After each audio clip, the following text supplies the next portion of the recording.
Do they rob tonight? Is he run off because the Aussies are losing?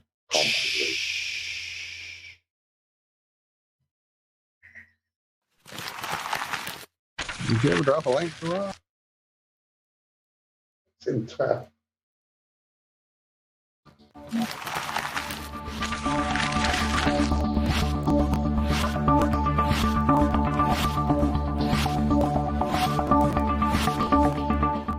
Here's a message of importance to millions of people who are continually pale and washed out, weak and run down. Doctors will tell you that these conditions are often caused by a deficiency of iron.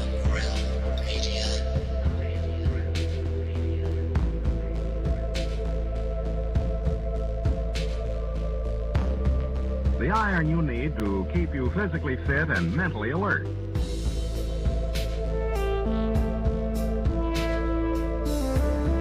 Medical studies show that 2 out of 3 women and many, many men lack the daily iron your body requires in a form your body can easily use and put to work.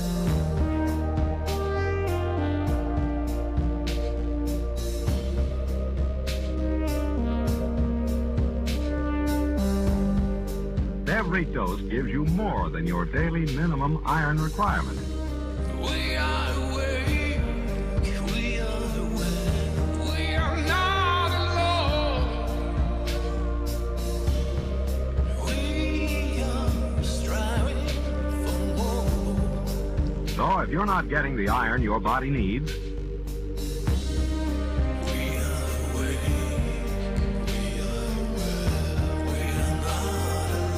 if you feel weak, run down, and are easily upset,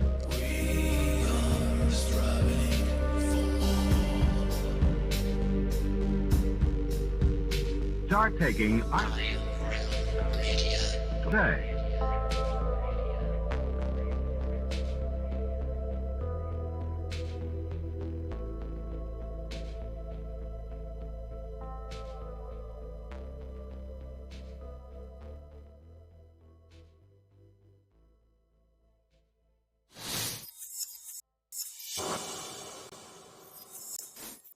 Well, TGIF, ladies and gentlemen. I'm still getting used to punching on my buttons and running OBS while Adam's on vacation.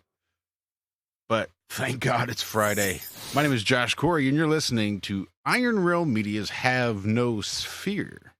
We have got another information-packed show for you today. Let's jump right in and say hello to the fellas, though, real quick. I'm going to say hello to John Savage, just because I'm going to get him out of the way. He's not quite up to 100%, but he's going to try to stick with it as long as he can. John, how you doing? Cheers, Josh. Can you hear me all right? It's a little muffled, but you know what? It's going to be the least of our problem probably tonight, so go with it. I'm trying to get used to this fondle slab malarkey, as wife and kids have deserted me and buggered off for 2 weeks. It's me and Muttley, and I've been up since crack of dawn, which is never good for me. And I'm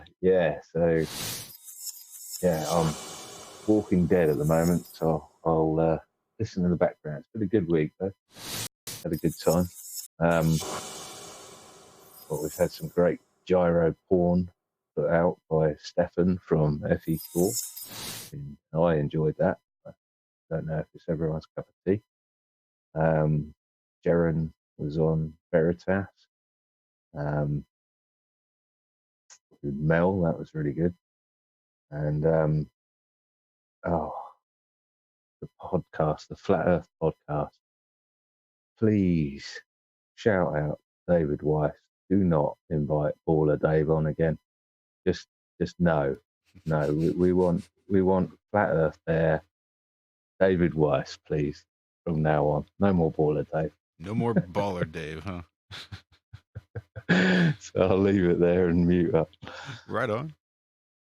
Well, because he may have to dash out himself. I'm going to jump right over and say hello to my co-host from this morning's Ironworks on Truth Frequency Radio, one Mr. Walter Johnson.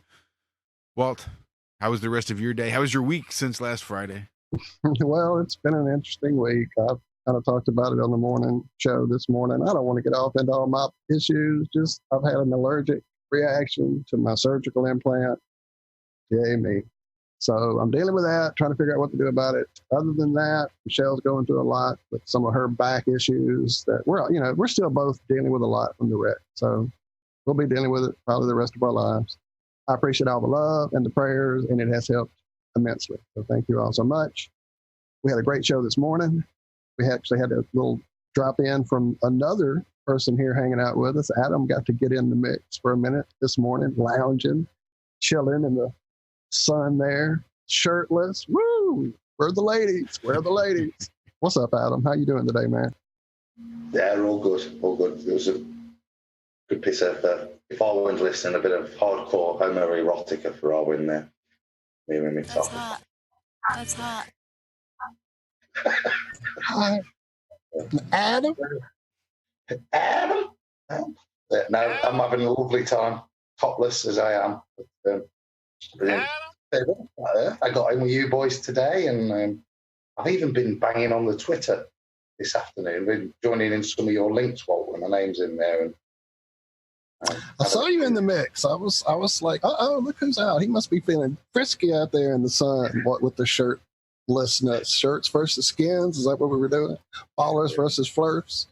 Oh, those people, man. They're just like, it's so ridiculous, as you see when you finally dive into it.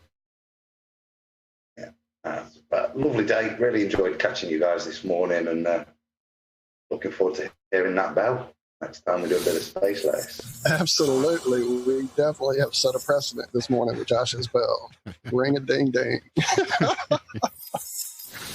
So before we move on, should we break? Okay, first of all, Walt, sorry, seriously, sorry to hear about what's going on with the implant, but it does confirm that you are more than 1 in a million, my friend.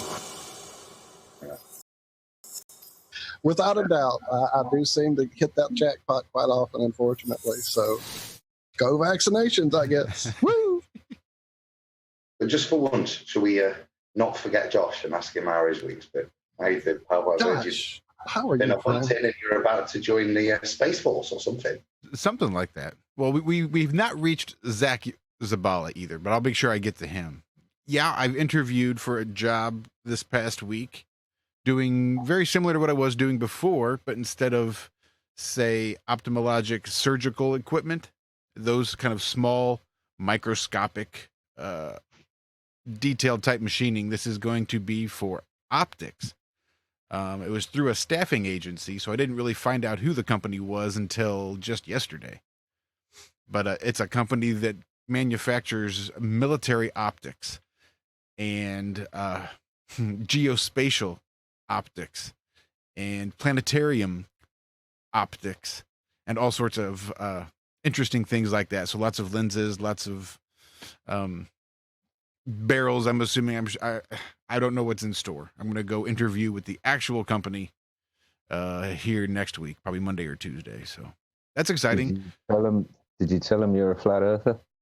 No, I did mention that it's interesting that I'm applying for this job because in my part-time, we actually study sort of, lenses and how light behaves as it passes through a lens and military optics and how far you can see and things like that. So it's going to be really interesting. I hope there's going to be a lot for me to learn.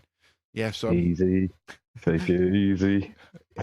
So you're going out and getting out of the gate a little hot on that one. You might want to ease it back a little bit. Yeah, I don't know. We'll see. I don't know how long I'll be able to stay for my first day, and I'm just going to have to ask how we can determine Fraunhofer diffraction from the curvature of the Earth. And so, well, how do we know which one is which? How much is the curve and how much is just light passing through this lens here? I don't know. We'll see. I see you spending a lot of time polishing lenses. Well, just go over here and just polish cloth, and you're good there. Just go sit in the corner with your see cloth. You spend a lot of time looking for another job. Oh, you underestimate my absolute aversion to job hunting. I don't blame you. Do they? I mean, being a military company, do they vet you? Do they criminal background check you, or do any sort of weird Dig spookery? into your social media. Well, I'll find Yeah, out right. on next week. I guess when I interview with the company. I don't think, probably not, because it's all done through a staffing agency. So I think they're expecting the staffing agency to do all that sort of vetting themselves. So I don't know. We'll see. I'll be curious. I'll be real curious. Well, good luck. Well, Prejudicial on religious grounds to ban you in anyway. Well, speaking of Fraunhofer diffraction, that's where I was trying to segue. You beat me to it. Damn it. And I stopped. well, we can't forget one Mr. Zachary Zabala, broadcasting high atop a mountain somewhere in the Rockies. Zach, how the hell you doing? I am doing wonderful, guys. I don't know. You think Denver's up in the mountains, but it's actually not. It's kind of at the base of the mountain. And then you go up there. So I wish we were back up in the mountains. I really do. It gets hot down here in Denver. Up there, though, man, it's 75. It's as hot as it gets, and then cools off at night. It's like perfect camping weather. I'll share some pics a little bit later of some of the stuff we did. Yeah, it's if you're ever in the Colorado area and you have a chance to just go up into the mountains anywhere, do it. Just spend a little bit of time and go up there. Look around. It is so gorgeous, guys. I fell in love. I didn't want to leave. I told Bob if there wasn't snow here like 8 months out of the year, I'd have a house right here. My house would be right here. Exactly my yin and yang with Oregon. I want to live there. It is beyond beautiful. The energy, those mountains, you feel it. You felt it. You were up there. Oh, yeah. But dude, I can't do the drab gray skies 9 months a year and rain every other minute. And, I need. Yeah. Shout out to Bob and Now Kim. you're talking. Now that's weather I like.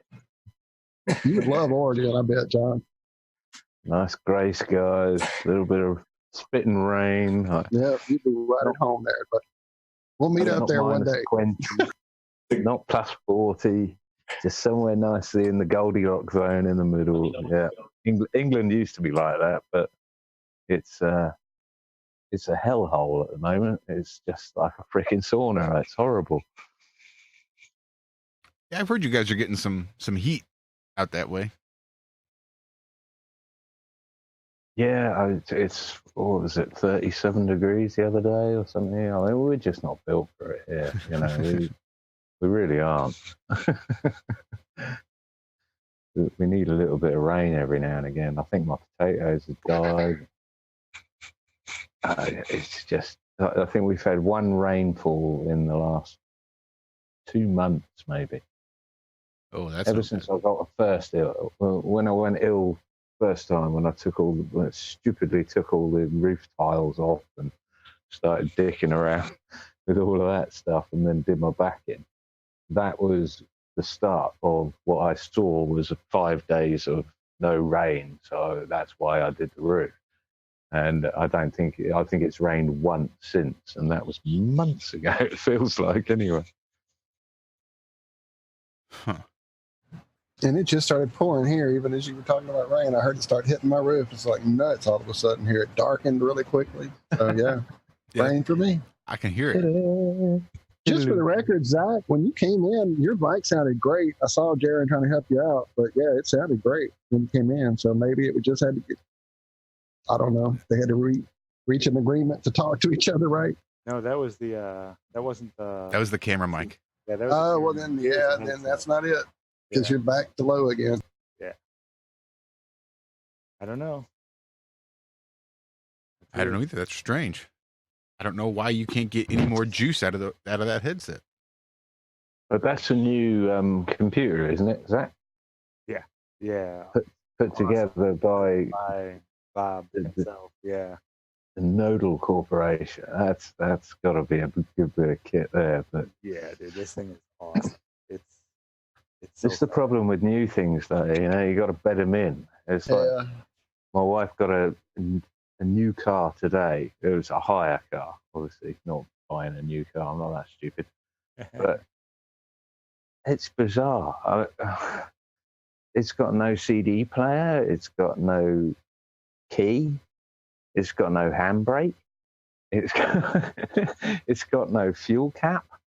It's just, and they don't give you an instruction manual with it either. It's got no spare wheel. All this new stuff, it's fangled. Give me old crap any day.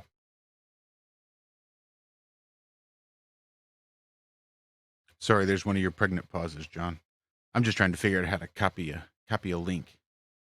Nope, I sorry. just had a light flicker happen with lightning striking Oh. outside. So if I disappear, that's what happened. I'll probably be popping back in on my phone here in a few. Right on. Yeah, that's no good. How about that, gentlemen? Does that sound any better? That does sound better. Okay. Are you hearing this? Jaron is the man. Yes, that is considerably better. Yes, I hear Zach. Yeah, Jaron came in and went and pushed about 20 buttons, and I didn't see one of them, and it's all better now. Damn sorcerers. Well, we're making apologies tonight, boys. I've got an early start in the morning, so I will, even though I promised last week I was going to keep this area, I definitely will stay early this evening. But before I do, Josh, can I just share screen? I just want to give a quick shout out to the convention and maybe just give an update before it gets too late here. I want to do it early on if possible. So I don't know if people have heard. Oops. There we go. That on. Yeah. But the convention's not cancelled in Amsterdam, but due to low registration figures, they've tweaked it a little bit. I'll put it up on screen. Still going to be there for the weekend, but I think the renting of the facilities is only going to occur on the Saturday. You can see on screen on Friday we've still got the registration meet up and party at the campfire. No other details have come through with regards to what speakers will now be on the Saturday. I think it's a matter of Dee and Gary just organising with people as best they can. There's still going to be a full day, I should imagine. I don't think those that are committed to going were already going, so I don't think it's a problem for them. It's just, hopefully, guys, get your tickets booked. Please don't delay if you do intend to do it. I know it's still a while away, but if you can, fork out the cash now just to give the guys a heads up and a bit of a surety, it'd be appreciated.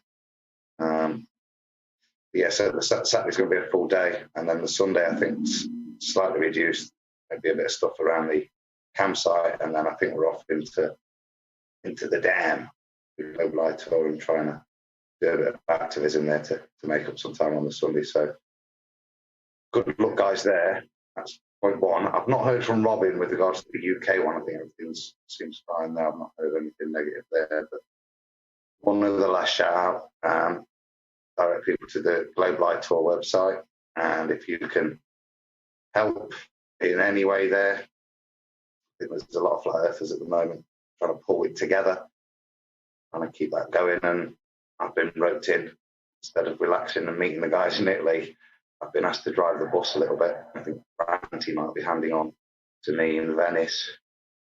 That appears to be where I've been nominated to start. So, yeah, if there's anybody's got deep pockets or even slightly shallow pockets and can afford a little bit, anything towards the petrol.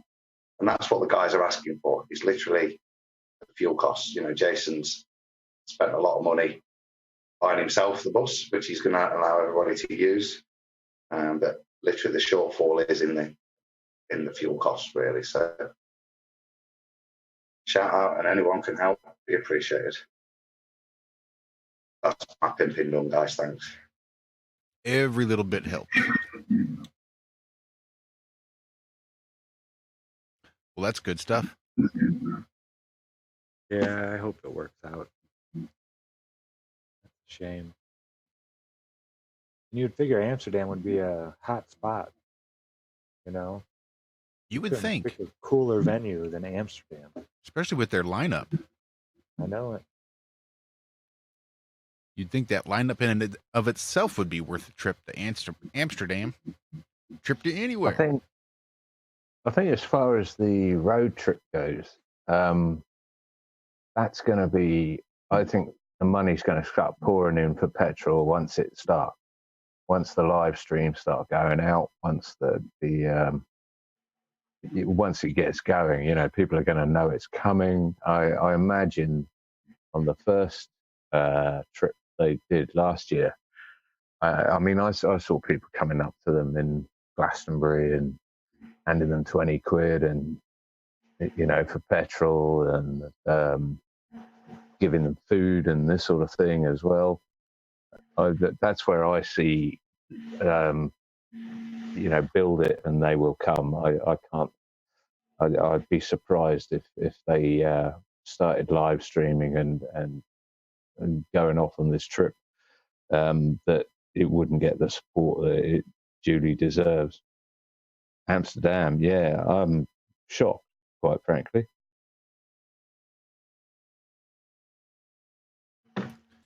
Yeah, it doesn't make a whole lot of sense to me. Wasn't there some talk about doing some utilizing some real estate on the side of that bus? Yeah. I think if anybody's would like to advertise any Flat Earth channels, we would even take part of the Flat Earth, a couple of quid off him if he wants to stick a logo on. But yeah, the Jason's, obviously the bus is planned to be liveried up anyway, but they're selling spots on there, which again will go to contribute towards the fuel costs. So if anybody's interested, want to advertise their company, their channel, whatever, then get in touch with Jason at the Family Disbury, or get in touch with us and we'll pass you through, no problem. Doc Michael in the chat says that Amsterdam's being under advertised, and I've got to agree. Actually, I've heard tons of advertising for the US convention conference. What's it called these days? I'm not entirely sure, but I've heard loads of shout outs for that, and almost none for Amsterdam, to be perfectly fair. We've heard one tonight, yeah. So guys, I think it's a funny one, isn't it? It's not the time at the moment now. Everybody's on the summer holidays. You're not going to be necessarily forking out now just for September. I think they're the same with the Globe Light. That's why we just, you know, if you've got the opportunity just to show a bit of help, it'd be great, even if you are intending to meet up with food parcels and the likes. It's a risky time for them because, I mean, those that are involved have got to make some sort of commitment, you know what I mean? So it's hence the alterations for Amsterdam. I think it's kind of what's achievable with what resources are available right now, which is a shame, really. But I suppose you're right, John, it has tailed off. People got sick of us going on about it. That's probably right. It really is. But I'll tell you what, any weekend in Amsterdam is not going to be disappointing, whether you've been there before or not, whether whether it's just a Saturday at the actual convention hall. I mean, I couldn't think of much worse than being in Amsterdam stuck in a convention hall where I imagine you probably can't smoke. I'd rather be in a coffee shop listening to, a good DJ, Flat Earth DJ, and Martin Leaker on the mic. Maybe that's the way forward. Forget the expensive halls and stuff and just cram into a different coffee shop every couple of hours. Whilst touring around Amsterdam, I couldn't think of a better way of doing it, actually. There's an idea. Just remembering to go to the next coffee shop. That's the trouble in Amsterdam. What coffee shop, sorry? You get into one coffee shop in Amsterdam, I forget you were going to meet someone in an hour. You are? personal experience, I think, there, John. So, now, good luck to the guys, really, and if we all keep shouting it out, give it promotion, and like I said, any help anyone can give, or even confidence, if you're intending to give, I think just a little bit of contact just to settle a few nerves would really help the guys as well. But good luck, Gary. Good luck, DD. Thanks for your efforts, guys. Absolutely. So apparently, my OBS has gotten haunted in the last 5 minutes. The buttons aren't transitioning the way they're set up. I'm just getting random stuff every time I hit a button. Something different pops up. I'm trying to figure out what the hell. Like, for some reason, your lower third just keeps coming up. No matter how many times I shut it off. There it is, and my screen is gone. I'm not even looking at YouTube anymore. I'm actually just in the call talking. Well, I guess we've been at this yapping for 30 minutes. We probably should introduce our guest. Probably not a bad idea. Not a bad idea, I would say. And I've had a couple of blinks, so I definitely want to get to talk plain permaculture before I have to pop out. Let me see if I can't figure out how to get this. Yeah. Every so often it'll just stop responding. Transition, and then I get this other transition. What in the hell is going on around here? This is... All right, I'll get it figured out. Well, we were talking. I don't even want to start until I can get a picture up. Right now, it's just a black screen. Oh, so you still can't even do anything. I thought you were just having audio issues. No audio issues. Everything's just all video. I don't know. I can't multitask that well. So somebody else will have to fill while I figure this out. I don't know what else to do. It's Walt. The computer can't take it.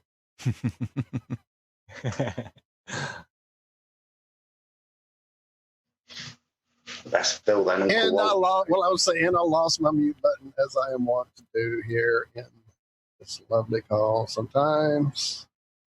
All right, well, I'll fill as much as possible with all this background noise, with the thunder and the lightning. That's nice. That cool. Cue. Shout out to everyone in chat. I'm not going to start listing because I will miss somebody, and I don't want to hurt anyone's feelings. But thank you all for being here. Make sure you share, like, get those thumbs up. Here in just a few minutes, once we get these things sorted out. Nope, I think I got it. Aha, the sorting has occurred. You have never once shouted me out in chat, Walt. Just saying. Oh, you son of a bitch.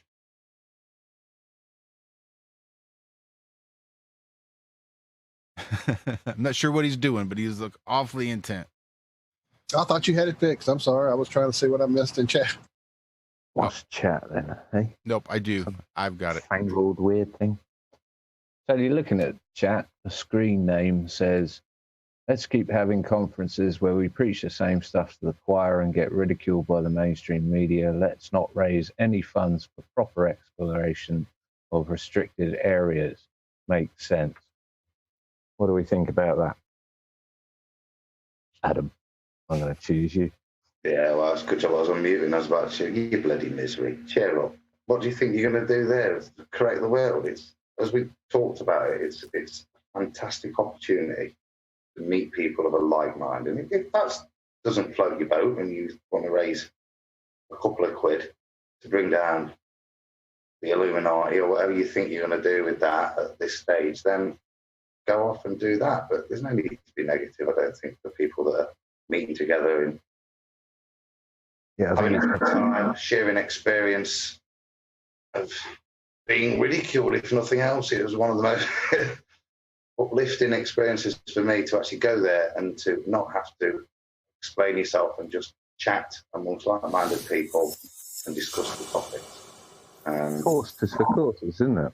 And if a screen name wants to raise funds for proper exploration of restricted areas, go for it. Go for it. We'll even plug it on here to our 40 watchers. Heck yeah, drop those links. We'll plug the hell out of them. Absolutely. Hell yeah. Show us your website. criticize, isn't it? Although I will say, we did have a guy come on a couple years ago trying to raise a trip to Antarctica. So, I mean, we will need some information. We won't just ask for funds. So you better come stronger than John Brahma came. That's all We'll I'm saying. present your information unbiased. It doesn't mean we will back you with your information. We would have to have a lot of detail. Yeah, if you've not heard the story, scroll back in our history here on the channel and find the ones about John Brahma and the trip to the Antarctic. He was selling tickets, $100,000 a pop. But free, you and a few others, and you know, there was the carrot and the stick, wasn't there? That's right. But right before he disappeared, they were free. Now, when was that? That was late, or that was throughout 2017, if I'm not wrong. I do believe that's right. Yeah, he not back yet? I thought that might have been him with the moon floating behind the ice there we had seen back a few months ago. You know what? Maybe I'll do that this week. I'll reach out and try to get a response and see if we can't get him to come back on and give us an update on. The gate's closed, Josh. I don't think he came back. The gate closed. Maybe he didn't get out there at all. Remember, there was 13 of them that were the head of this UN security force in the Antarctic. And it took they decided everything with unanimity. And so if everybody didn't agree, then they couldn't do it. So there's a really strong chance that not everybody agreed to get there in time to make it through the portal, the gateway. So there's a good chance they never went at all. You just never know. There's not been any updates. That's why I want to get them on. How would we know? And it was Bitcoin. 200 grand in Bitcoin. Well, right before he disappeared, yeah, he switched it over to Bitcoin only. What a shocker. Well, we were talking last week with James True, and what a effing conversation that was. That was awesome. But it got to thinking about, what it takes to live for an extended period of time on a flat and level plane. Right? How can we be good stewards of this land that we've been given, that we've been issued? We need to be able to live here sustainably. We need to be able to provide for ourselves without relying on some entity trying to impose their will over us in hopes that they can dole out a few breadcrumbs and we'll be appreciative. Right? We need to be able to take charge of our own life. Right? Be, dare I say, sovereign. But in order to do that, it's going to take a little bit of work, and it's going to take a little bit of rethinking the way that we've been doing things. And one good way to do that, I think, is gardening. I've always said that gardening is like growing your own money. It's like printing your own money, right? It's just literally food in your mouth. Never go hungry if you have a well-tended garden. So in that vein, we invited on this week Plain Permaculture, which is a channel here on YouTube. And I think permaculture, especially from the experiences that Zach has had, is one of those things that is going to need to be addressed once we start getting on board to the flat earth. The question is, all right, the earth is flat. Now what? Now we figure out how to live here. We have to figure out how to be able to do it. And I think permaculture is going to be a huge, huge role in that. And I think this gentleman here would agree. We'll just call him Plain, or Plain Permaculture, or Perma, or P-Culture, or whatever. P squared. That's good. But Plain Permaculture, thanks so much for joining us this week. Sorry it took you so long to get started and get rolling and get you introduced, but we are awfully glad you're here with us this week. Hey, thanks. That was an amazing introduction. I think you pretty much said everything, and now we can all start doing it. But anyways, before I forget, I wanted to second what John said about Baller Dave. Please, David Weiss, no more Baller Dave. That was so brutal. Yes, it's cringeworthy, wasn't it? So Yeah. It's scary. He does it better than any of the ballers. It is very scary. Yeah, yeah. Welcome, Plain. Glad you on board. Yeah, so thanks for having me on. I'm not really in my sanctuary, so it's going to be a little awkward for me, but I will do my best. Well, there's zero pressure. Don't even put that much effort into it. Just sit back and relax and have fun. That's all we ask. Don't don't feel that much pressure. And just I as know what you mean about being in your sanctuary as well. I'm completely fish out of water here, even though I've got 3 things, PCs or whatever, in front of me. I just I don't know what to do here. I'm normally not here. I'm somewhere else. But yeah, that didn't make any sense at all, did it? Sorry, I'll shut up. it made sense to me, Now, but I knew the backstory. 14 hours. And just real quick, Plain. I know how much you enjoyed last week's show, and Adam thought it might be a good idea, since I think James would get a really big thrill out of your presentation and the things that you're going to have to talk about tonight. That he thought we might try to get James to come back and sit in with us so he could catch it and contribute and add, and you guys can start bouncing some ideas off each other, because I know there's a real synergy from what we were talking about on Wednesday, I think, between the way you think and the way James thinks. And I think there's going to be some really good brainstorming going on here tonight. So I just wanted to give everybody a quick welcome back to James True. James, thanks for popping in real quick. We do appreciate it. Well, thanks for the invite. I'm looking forward to hearing more about it. I'm glad to be here. Yeah, I think it's going to be exciting. All right, Plain Permaculture. Sorry, didn't mean to step on you again. Now, welcome. That's cool. Yeah. Hey, James. It was a great show last week. You and Adam were talking about meditation and flow state, and to me, meditation is very much almost the same thing as flow state, whereas flow states has to do with doing an activity or while you're doing an activity. Meditation, I would say meditation is flow state, but the activity is breathing. That sounds right on. Yeah, I agree completely. Yep, I can totally get that. That's nicely summarised 2 hours of last week. That That's what I was trying to get to me. Say, where were you last week, man? Yeah, you just tweeted a book. You like turned a book into a tweet. Well done.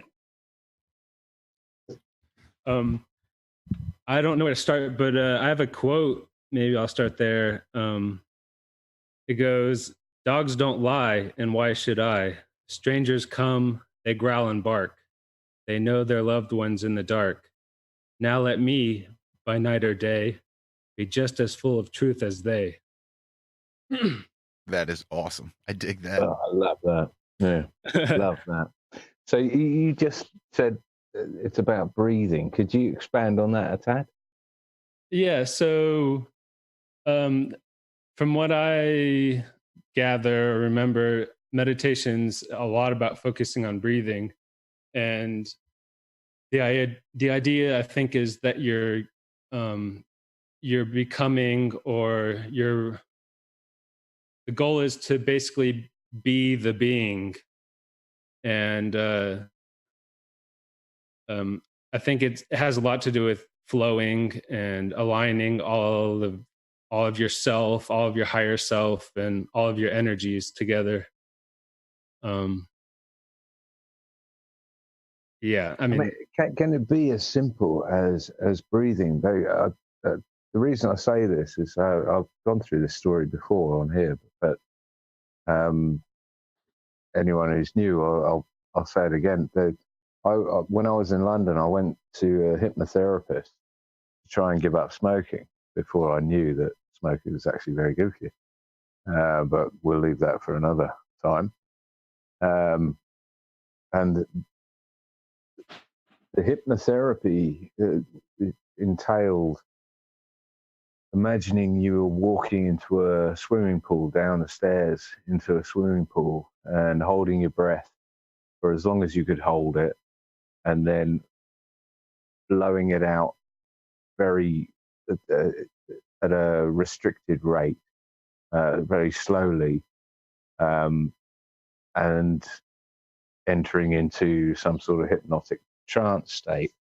I mean, although I never entered into the hypnotic trance state, and as far as I'm aware, I was conscious throughout the whole session of her telling me not to smoke, and every time I pick it up, it's going to feel horrible and all this sort of thing. And I remember walking out the doors and upstairs in, I can't remember where it was in London, but, and just pulling out a cigarette and sparking it up on the way home. It was just because all I could think throughout the whole session was, God, I need a fag. But what I did take away from it was the breathing exercise. And I used to suffer from high blood pressure. And so I'd attach the blood pressure monitor to myself and then practice this breathing exercise of breathing in, holding your breath, and then letting it out very slowly. And the effects of it were amazing on my blood pressure for a start, but also on everything else. It calmed me down. It just put me in some sort of weird zone that I've literally used it ever since. And I don't know if other people have the same sort of experiences as I've had. I'd be interested to hear of any. Well, I know in high school I did swimming, and I would consider the longer periods of swimming sort of meditation, and a lot of that is controlling your breathing and restricting your breathing too, because you're underwater. So yeah, I think the two are very much related. Breath work through meditation is a almost separate thing you can get into that can be quite dangerous. Actually, you can affect your blood pressure, as you say. You can affect your heart rate. You can affect your endocrine system. You can really do. That's how a lot of these feats of extra whatever strength or extra being able to deal with things that you've seen these demonstrations of. A lot of it is the breath work. I actually one time played around with it temporarily, dealing with that whole Robert Monroe hemisync thing a bit, but that was more the breathing out and the tones to try to activate the different Kundalini activity and that kind of thing. So it wasn't the only time I really had dangerous things happen with breath work was playing around with, I actually don't want to tell people because I don't want them to do it. Nothing to do with a doorknob and a belt or anything, I hope. No. Okay. That's good. No, but no, just know that in the popular culture, there is music out there that kind of plays around with getting you to work with breath work. And every time I did it, there were dark entities involved. And I don't play with that. So it was really some fucked up stuff. Depends who your teacher is, really, I suppose. But that's what was surprising. The group that did it was a very, I thought, spiritual. I mean, that's what their whole thing was. Their music, their lyrics, their album design, everything was about getting in touch with something out there. Of course, I didn't realize what it was going to be when we did. So, yeah, it was crazy stuff. Again, do some research if you want to play with it. Be careful. Do research on it. Breathwork can be powerful. I think it's got a lot of power. What I was doing, I think, was almost, it wasn't hyperventilation, but it was a way of exercising your lung. And as a smoker, I've used this, and a diver, scuba diver, I've used this technique a lot to try and slow down my breathing or relax myself in stressful situations or those sort of things. And it really does work. I can still hold my breath for 2 minutes, which, okay, it's not a huge amount of time, but for a 35-year smoker of tobacco, not cigarettes, I've got the same lung power as my wife, who's never smoked at all. So, I put a lot down to. I think the breath work is very, very powerful as a means of exercise. Well, look at Lamaze. I mean, that's really what it is a breath work that helps. Again, do the research. I don't want to get somebody in a place that they shouldn't be with this. When I was in high school doing swimming, we would do these no breathers where you just basically swim underwater without breathing, usually like there and back. And then, over time, your ability to hold and use air and all, like, there's so many benefits. It develops your recovery time, or it shortens your recovery time. And there's lots of things that you can do to improve your health with your lungs, for sure. Well, sorry. Yeah, absolutely. My mom was actually a respiratory therapist for years. I spent a lot of time. She would bring home all kind of apparatus to test your volume of your lungs and just think. We played with like medical grade respiratory equipment at home, so that probably has a lot to do with my lung capacity being what it is these days. Busy timing yourself to see how long you can keep that little ball up in the air. Yeah, I remember playing with those too. So, James, you and Adam were talking about like Kundalini energy and stuff like that. And I have kind of a simple way. I mean, it's not anything I've really formally studied or anything, but I have a way to kind of cleanse your chakra system and charge it up. And I'll share it real quick. So basically, you ground yourself, and you be if you can, be naked or as exposed as possible, and you look at the sun with your eyes closed. And typically it's like the sun is high in the sky or pretty powerful because it'll be more apparent. But so you look at the sun with your eyes closed, and I think it kind of naturally just starts. I mean, I don't force it or anything, but it starts with, you'll see like dark. It usually starts at the lower chakra, kind of. So it's dark, and then it's like dark red, and it'll go through the colors, on up to yellow, orange, green, and then eventually to the crown chakra. And at the same time, your body kind of starts this like roll where you like, it just naturally like starts exposing itself to the sun more. I can't describe it. It's like it is kind of like a snake sort of spinal thing. But if you go through the whole thing, and also you incorporate the heart chakra where everything comes together. So you incorporate green in the lower chakras, and throughout the whole thing, you're kind of charging everything with that love.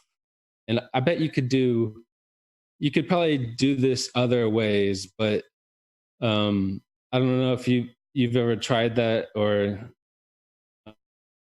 I mean, it just came to me. It doesn't really, I haven't studied it or anything like that. Quite by accident, my mom and I were sitting outside in Oregon when I was there visiting, and she was sitting there with her eyes closed, kind of waking up into the sun. And she was just like, I don't know, she was like in ill health, and she just started like talking about how good she felt and how just really, I feel really good. I'm glad I'm out here and all that. So I did it. I closed my eyes and kind of looked at it through the lids, because I'd looked at the sun on the horizon, done the whole sun gazing, that thing, but I'd never messed with it when it was overhead like that, because that's your eyes up. But doing it through my eyelids, it definitely seemed to trigger some interesting things. Of course, I'm in Oregon. There's a whole lot going on energetically, and in the air there, it's totally different. So that could have had a lot to do with it. I don't know, but I've definitely had the heart chakra definitely is the key to a lot of it for me. Definitely, especially at night when things get interesting. Well, that's why a lot of people that retire they end up moving to like a warmer climate. What they're actually warmer really means there's more photons there. There's more prana. So when you're with the sun and you're absorbing it, you're creating an economy with that sun. You're willing to take whatever it is that it will give you in exchange. So it makes sense that the sun would always do that, every time.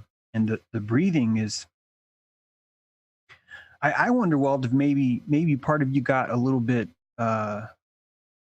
scared. I don't mean that in a negative way, by the way. I just mean that sometimes, like I'll be walking down a trail and a bear will walk by, and I'm not like, I understand there's not a danger, but I still feel what society tells me is fear. Like I feel this, and the adrenaline's rising. You're dilating, right? It's like your awareness is dilating. And because in society we shame masculinity, and because we're always amputating ourselves, we haven't learned that feeling that is actually power. It's like pure raw. You've just turned your body into a taser, where you're like, I'm glowing with prana now, and you could erupt in any kind of way. In that way, it's preparing you, for its time. The match has begun, or whatever. Not even necessarily in a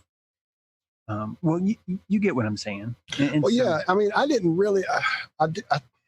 I edited myself because I didn't want to take up your time and Plain's time. I'm here talking a lot, been over these things a lot. But the experiences I dealt with that I'm talking about, that if anything came out sounding negative at all, is because of those experiences being negative. In this instance they occurred in. I've had thousands and thousands of positive experiences with breath work, meditation, hemisync, all of that. I'm not trying to scare anyone away from anything. I just wanted you to know that it's something you need to go into aware that there's shit around you all the time, period. And when you change your frequency, you become aware of things around you. Mm-hmm. Be aware of that. Well, that's all I was saying. I've had many great sun-related, breath-related. Oh yeah, especially with my mom, experiencing it with her. We were in Sedona, hanging out in the border seat. Man, yeah. I had some great things going on that trip out to Oregon. Sometimes if I want to get a magical charge, I posted this on Twitter, and it was like, hey, I bet this really works. I was like, I'm going to do a 3-6-9 breath.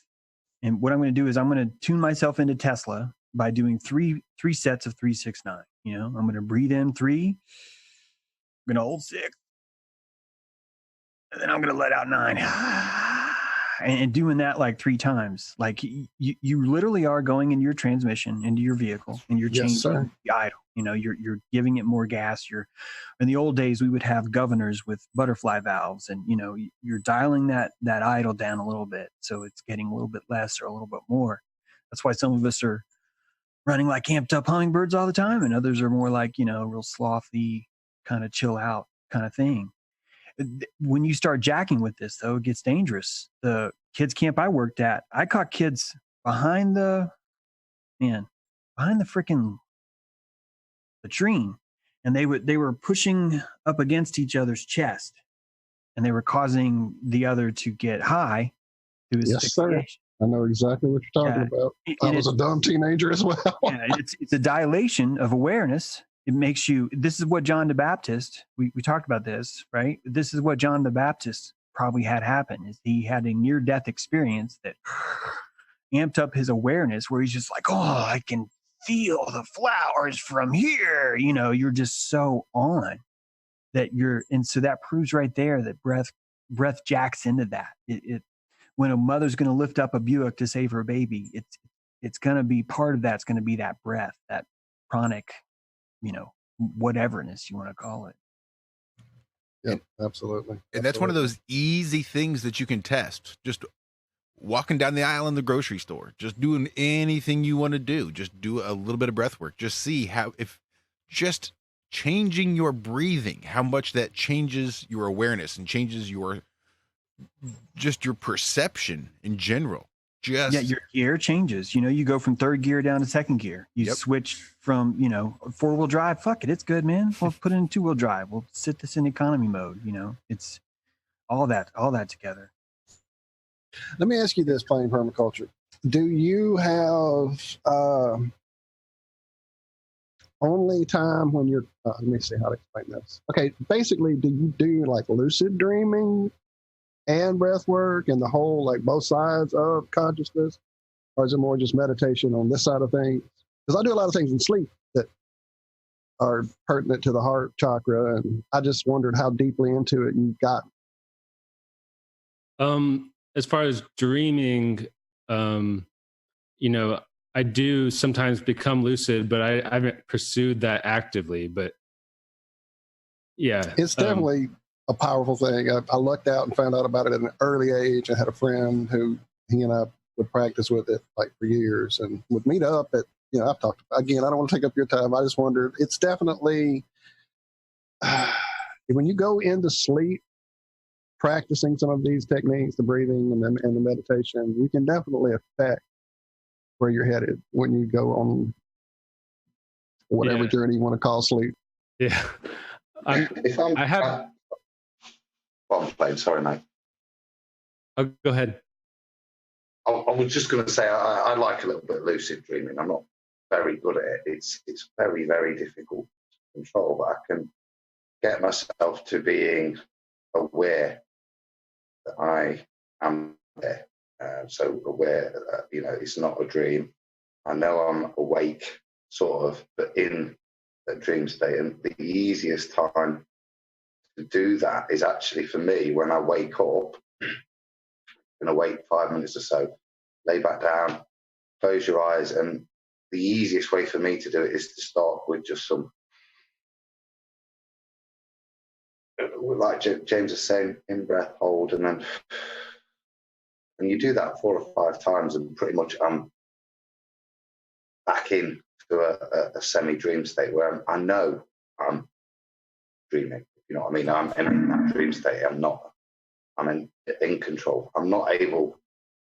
I can have a bit of fun in there, but I'm not able to fly around the world in any great detail. But certainly, there's a lot more control than you would have in any. Well, that's actually one of the classic ways to get it, is to interrupt your REM cycle and immediately get back into it.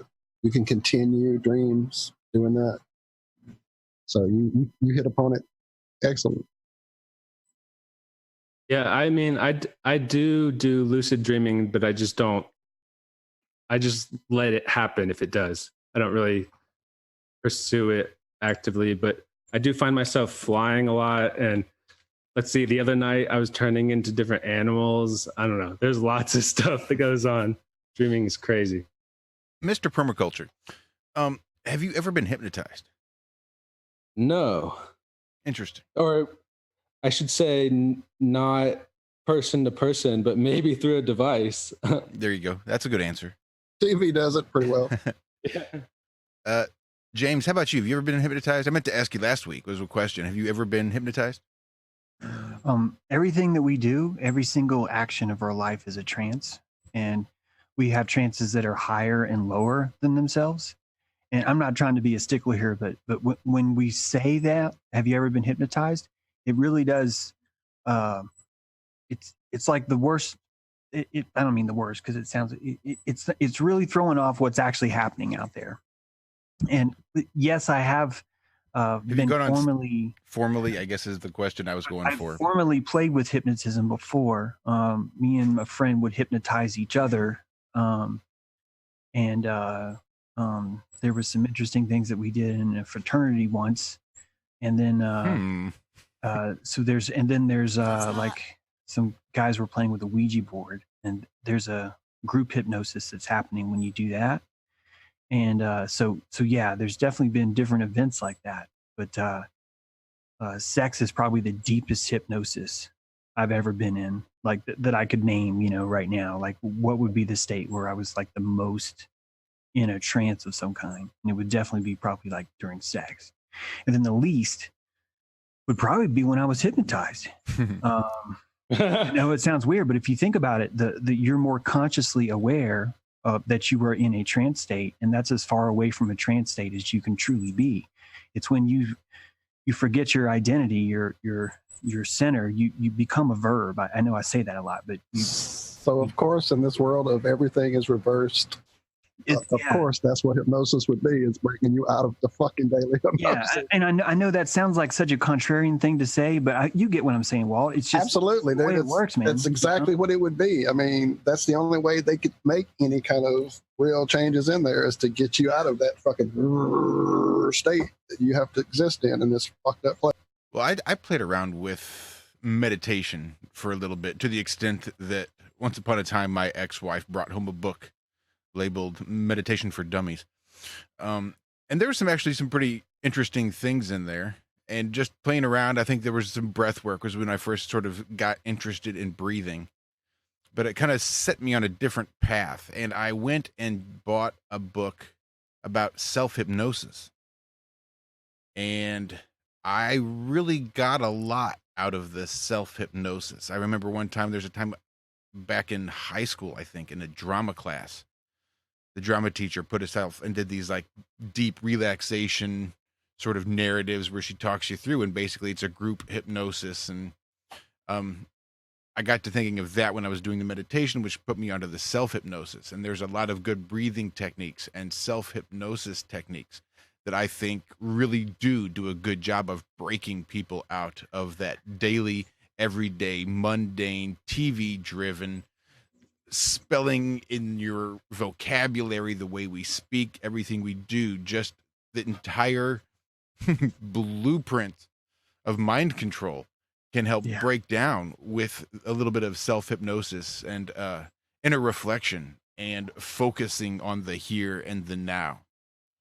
Yeah, when we're talking to ourselves, like when I'm talking to myself as I go through my day, that is my hypnotist. And that guy used to be a fucking mean bastard, man. He was so mean. Like, Yes, he was so freaking cruel and mean and just beat me down all the freaking time.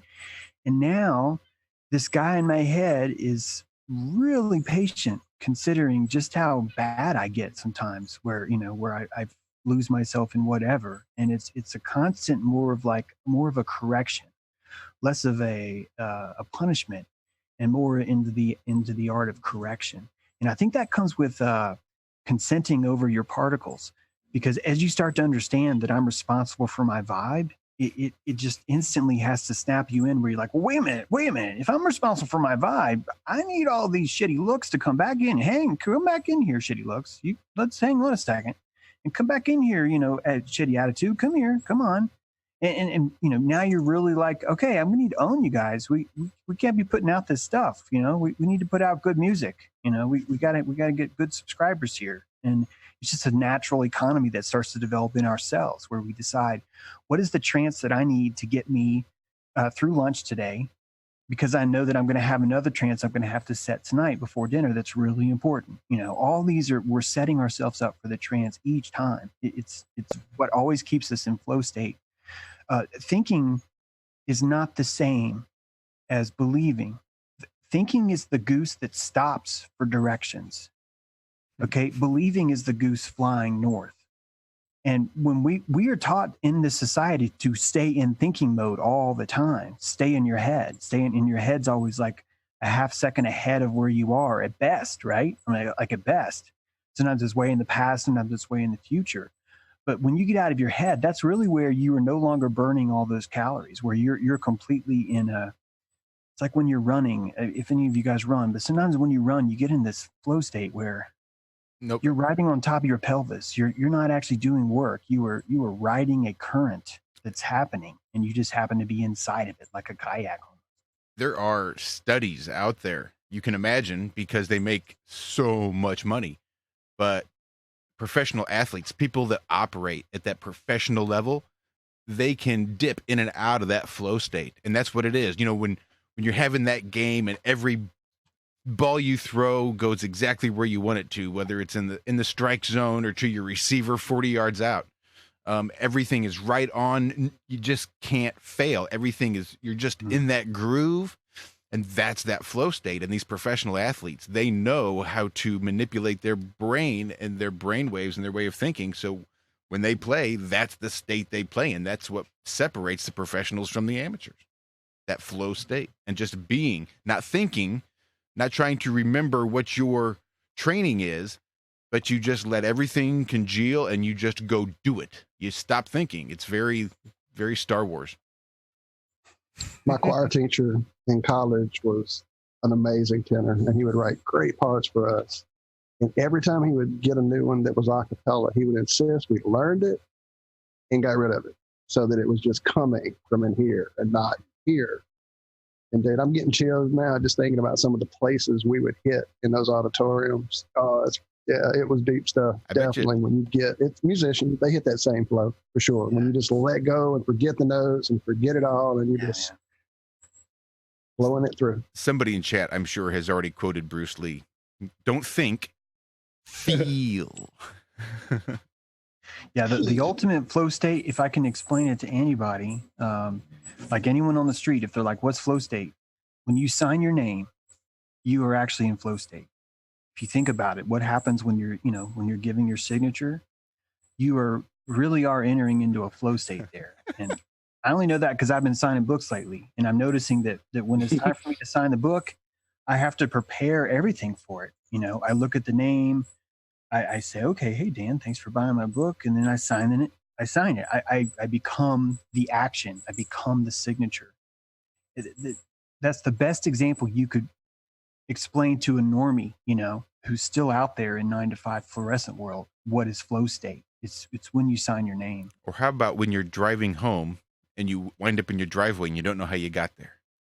Yeah. You just were. Yeah. Your whole body just knew what to do. You didn't have to think about driving. You didn't have to think about directions. You didn't have to think about everything. Your brain, your body just knew the surroundings. Everything happened, but there was still that separate part of your brain that you could still think and function and feel, and you just ended up at home.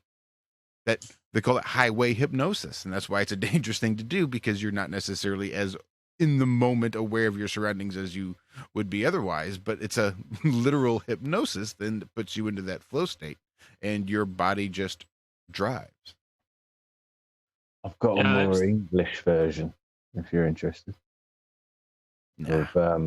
Involves alcohol and pubs and pool tables, and my flow state was always around. You'd go to the pub and you'd have the first pint or two, and it would sort of crack the shell, and you'd start playing pool, and there was like a parabolic curve on how well you played pool or darts. Absolutely. Or whatever, and you had to get it exactly right so that you'd peak at the right time, and after that it was a parabolic down, but that was more due to the alcohol, I think. But there came a point where you just didn't have to think about the shot, the pool shot, or the dart, or whatever. You didn't even have to add it up or anything. You just looked, shot, and it went in, and that's what I equate to the flow state, but that's probably very British.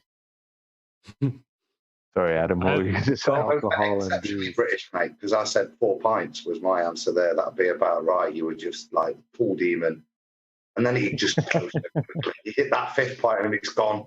Spot on. Yep. All your money's gone. Yeah. And as much as breathing and this inner reflection and hypnosis can help break this outer mind control, the government out there trying to hypnotize people in another way, one of the things that's really important, I think, is diet. Being able to put good in so that you can put good out.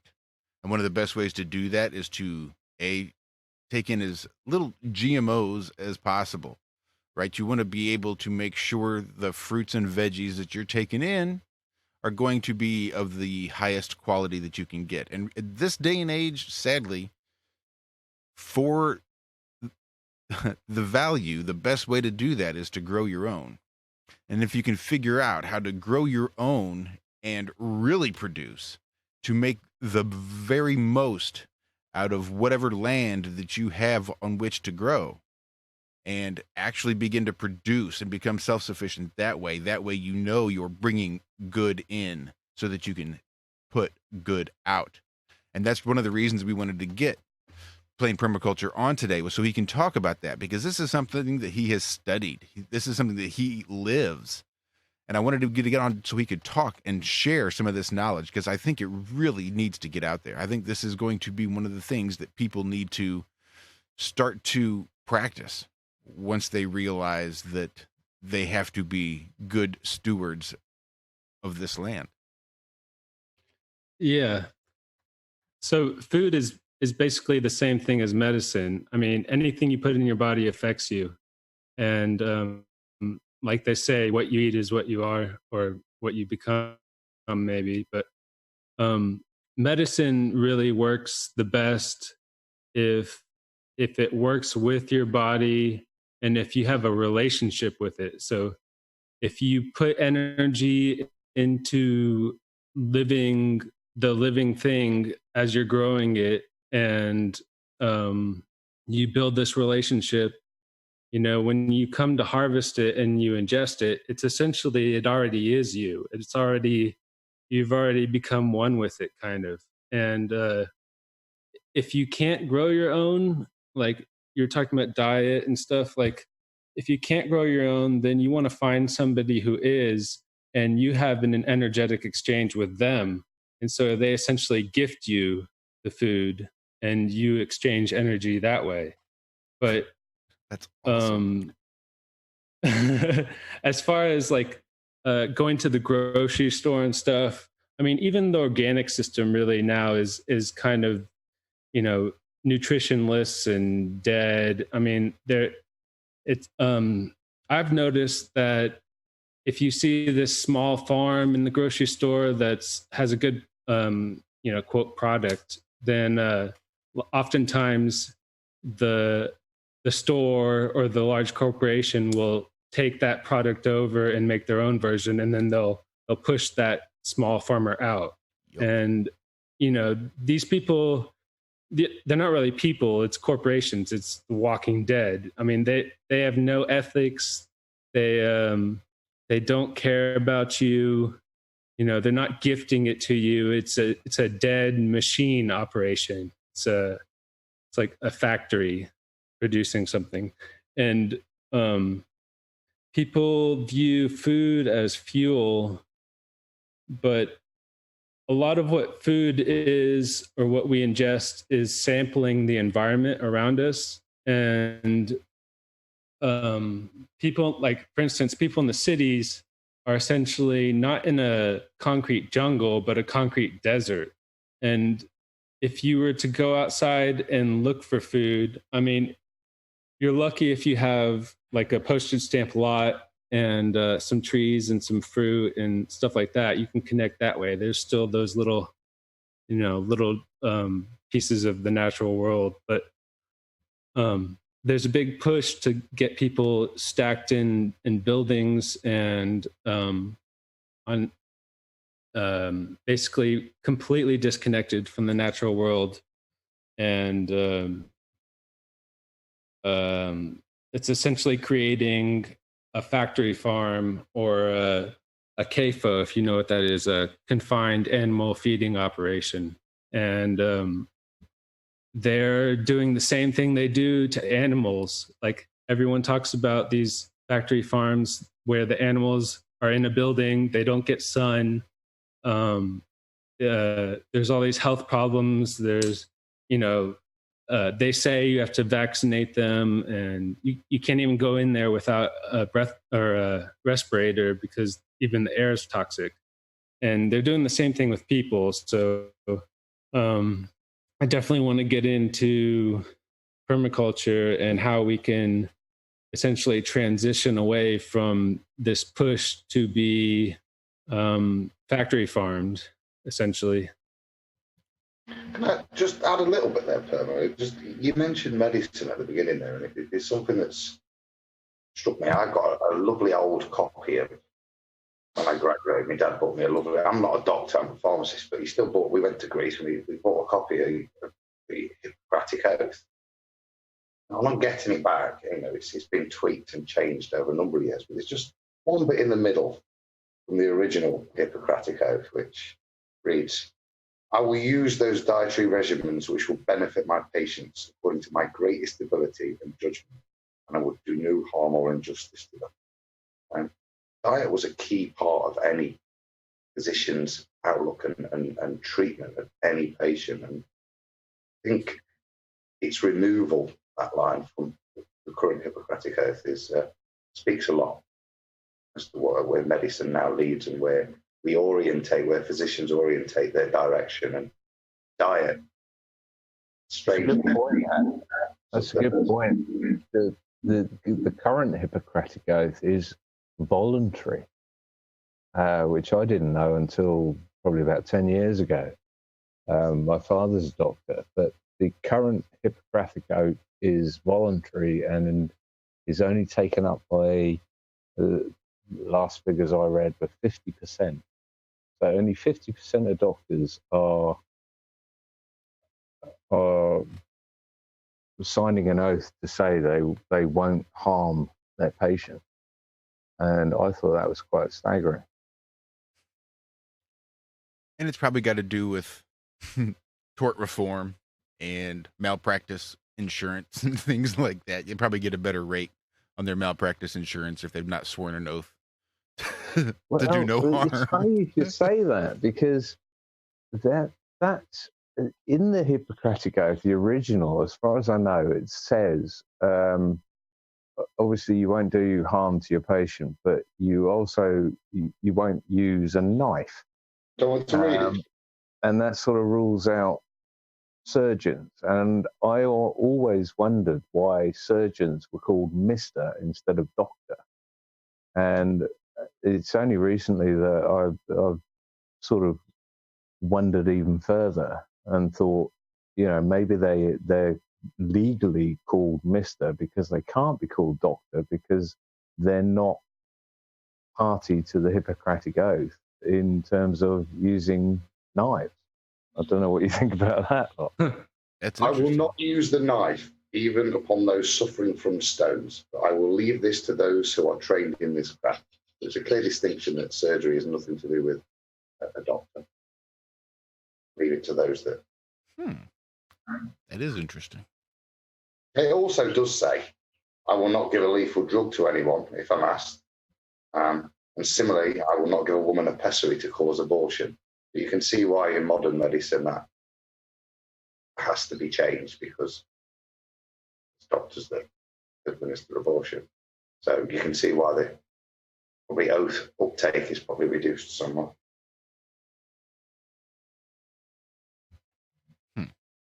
Anyway, we've wandered off again. How many people knew that the oath was voluntary these days? I didn't. I assumed it was one of those sort of like induction into the military. You gotta swear your oath to uphold and defend the Constitution. I just thought it was one of those sort of assumed steps, not that it was mandatory, but it was just part of the process.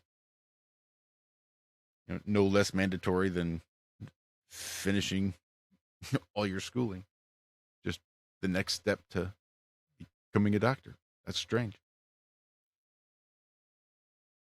And it's really cool that we have Zach here too, because playing permaculture, you touch on exactly what Zach talks about when he does alchemy. When he's growing his garden, he's putting himself into these so that when he breaks them down and reconstitutes them and brings them back in, they are designed specifically for him with his intention put into them. And then the same way if he's making it for someone else, he's still got that same intention that he's putting into it and putting it out there. That's badass, man. That's how. Sorry, we broke up just a little bit right there at the end. What was that, James? I was saying let's go, Zach, because I think that's right on what you're talking about there. That's how to do it. Well, yeah, it's almost as if you're not just communicate. get a little biblical. It's taking dominion over the plant. You know, we have the right to do this with all of these things, the plants, the minerals, the animals, they say. And you can put yourself into them and they respond. The more you love anything, my truck, oh my goodness, I don't know how it's still running. You know, it's almost 275,000 miles now. Been across the country a couple of times. Adam McKenzie it shouldn't have made it. There's no way. But my love held all those bolts together and all kinds of stuff. You know, me thanking it every time we get in the road and start heading down the road. Thank you, baby, for another, you know. Yeah, I mean, even objects have an energy sort of embodiment. I mean, we built our house and you can just feel it.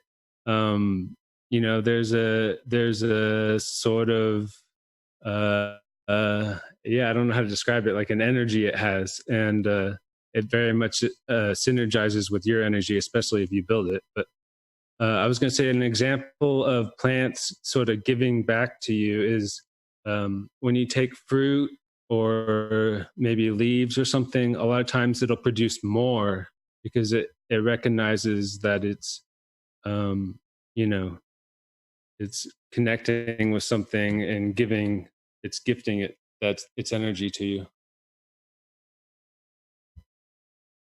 So I don't know where people want to start.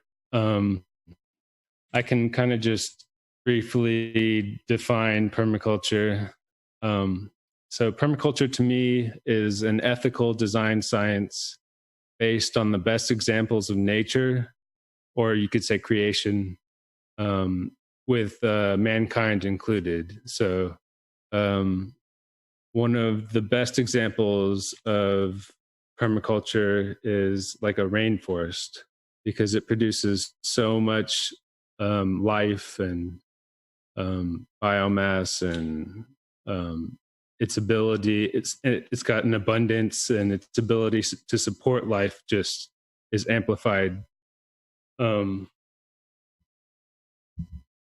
So, but permaculture is basically like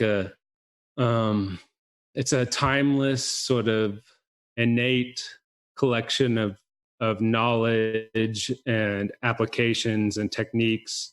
And there's two people that came up with it, sort of kind of co-founded it, Bill Mollison and David Holmgren, back in the 70s. And the culmination of this idea was them putting out Permaculture 1, which is a book that they, I think it was 78, they came out with that. And it's sort of been progressing and being added onto ever since. But yeah, it's basically indigenous people's knowledge. It's inclusion of appropriate technology. It's basically harmonizing with nature and creating an abundance and a way we can all permanently inhabit and live. Plain, how does it differ from, say, plain gardening, straight gardening? Well, gardening would be included in within permaculture, but permaculture is very much a holistic. So it really considers everything besides gardening. So it would be like, let's see, like the efficiency of your home, of course, the garden, and then how your system that you set up connects to the community and the wider world. So it's more like it would be more like a way of life rather than, you know, you don't want to do gardening, you want to do permaculture. It's not, you're comparing apples and oranges there. It's permaculture is not just the gardening side of things, although that's a huge part of it. But is that right? It's like a holistic an overview of your entire bubble. Yeah, I mean, it's a design science, so it's more like a tool, but it's really like a lens or a way of thinking about and interacting with the world.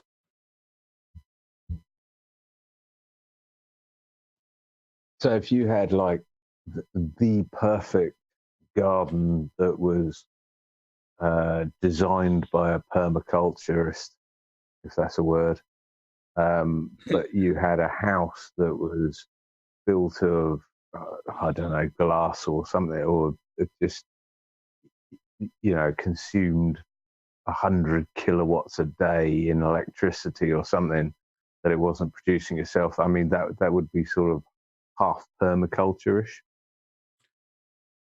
Yeah, I mean, I'm sure people could break it down in all different ways, but in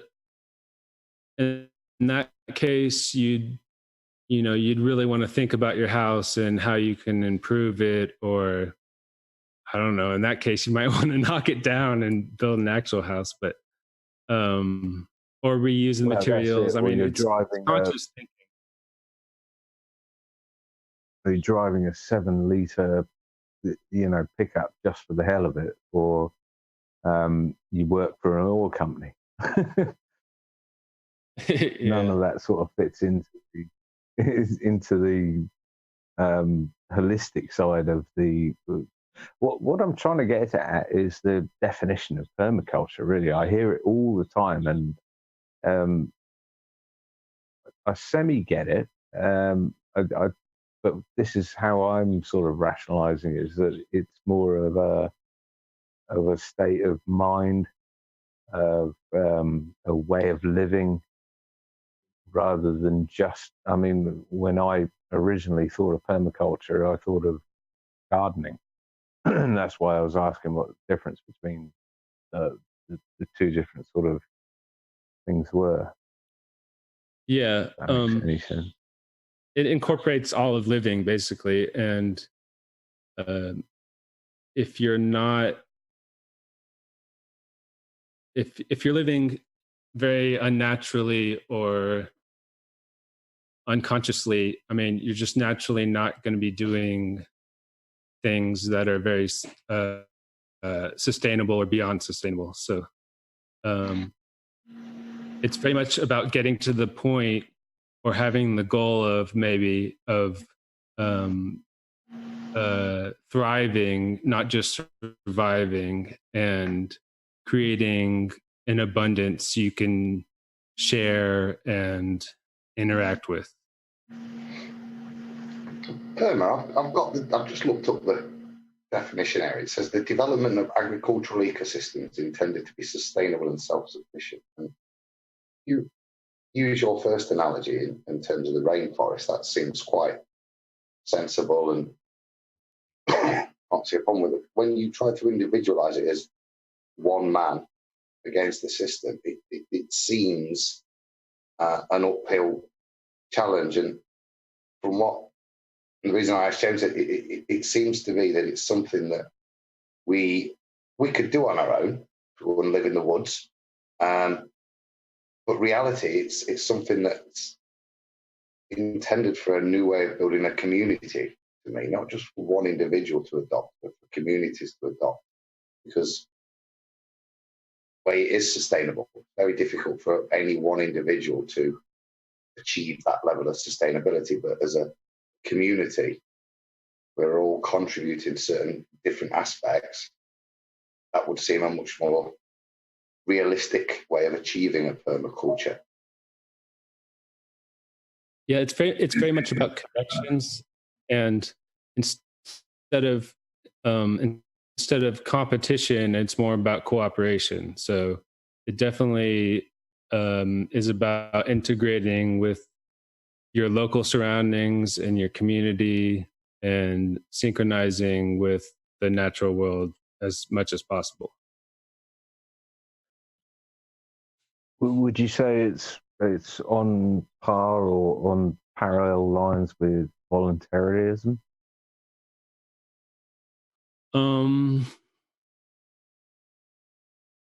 What is voluntarism again?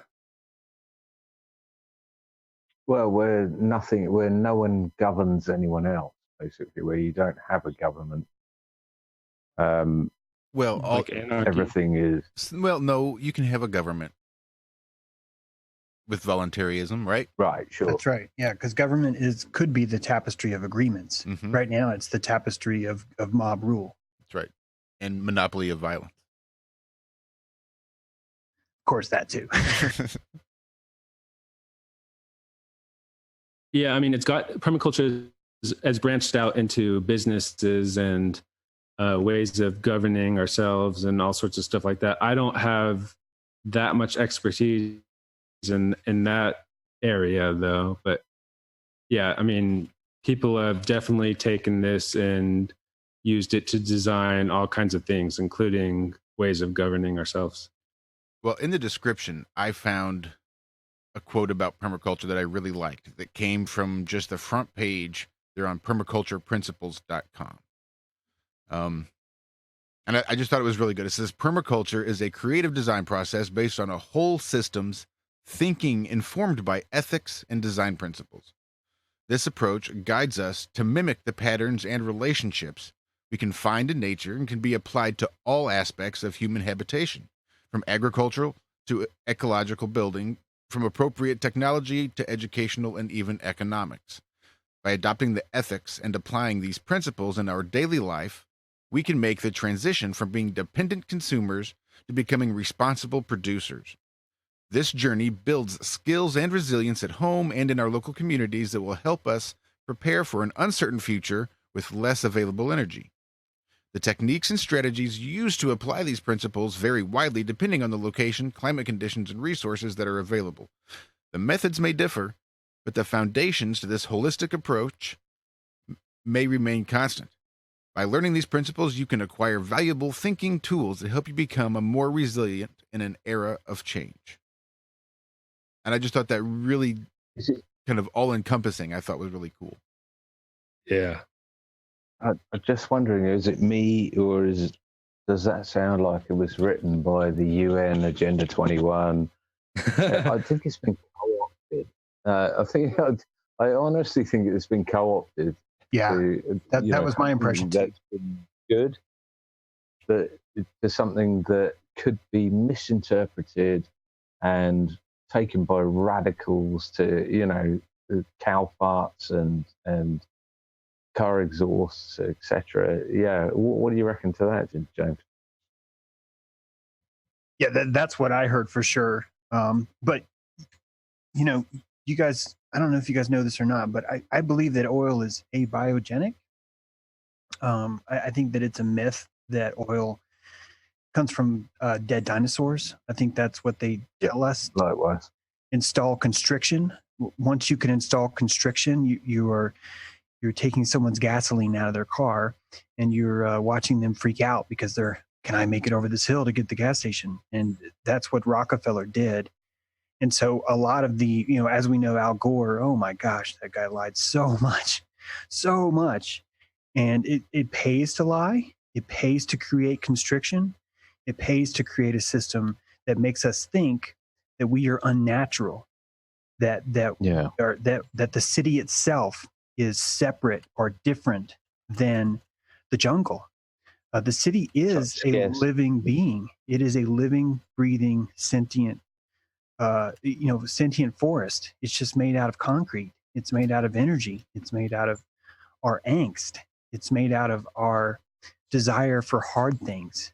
The equivalent to the rainforest is a city full of sovereign beings that are dilated, that are just freaking awake. That's when the pollination happens. And just like you would look at the bud of a really nice plant that you might enjoy. So sometimes you're going to find this plant, it's going to have crystals, it's going to have just all these different aspects to it, these elements of the flower, that the city has the same thing. but it only happens when our awareness, is fully lit, when we are committed to the prana of the area, so to speak, because everything's energy, everything's there. It's just we prefer a very materialistic Medusa kind of world right now. But, that's what the vacuum of space is all about. It's evacuating the prana from everything.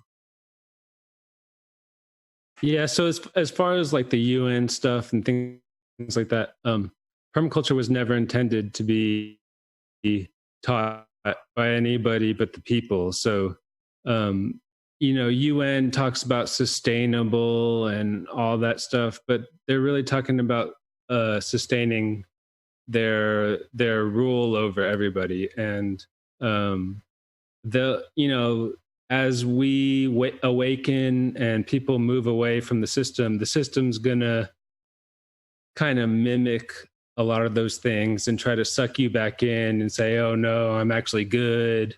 And people are trying to get permaculture in colleges and organizations like that, but it was always intended as a for the people, by the people sort of tool. So yeah, that's exactly how I see it as well. I mean, if you look at the book, I've got a book in front of me by John Seymour called, Self-Sufficiency. And then that was, I don't know when that was published, but then it suddenly morphed and globalized into sustainability, which is why I've always kept hold of the word self-sufficiency, which is, looking after yourself. I just see this whole area being hugely open to co-opting by entities like the UN, etc., trying to sell it to the Green Brigade, and then it's bait and switch. The next thing, they'll shoot you for smoking tobacco. yeah, I mean, I think they really pushed sustainable because to me, sustainable really means just surviving, and they're always trying to push that survival sort of mentality, where we can go way beyond that and really start thriving. And you see people like preppers and all that, like they'll prepare for a situation where they essentially have to survive without what I call the unnatural system. And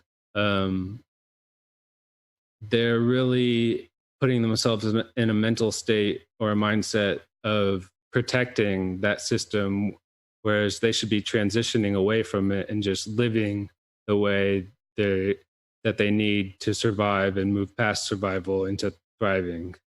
That's absolutely right. I couldn't have said it better. You've gone from self-sufficiency to the UN version of it. I've completely lost my train of thought there. Well, I think there's some obvious overlap, of course. I think in this UN Agenda 21, what is it, 2030, whatever the fuck they're calling it these days.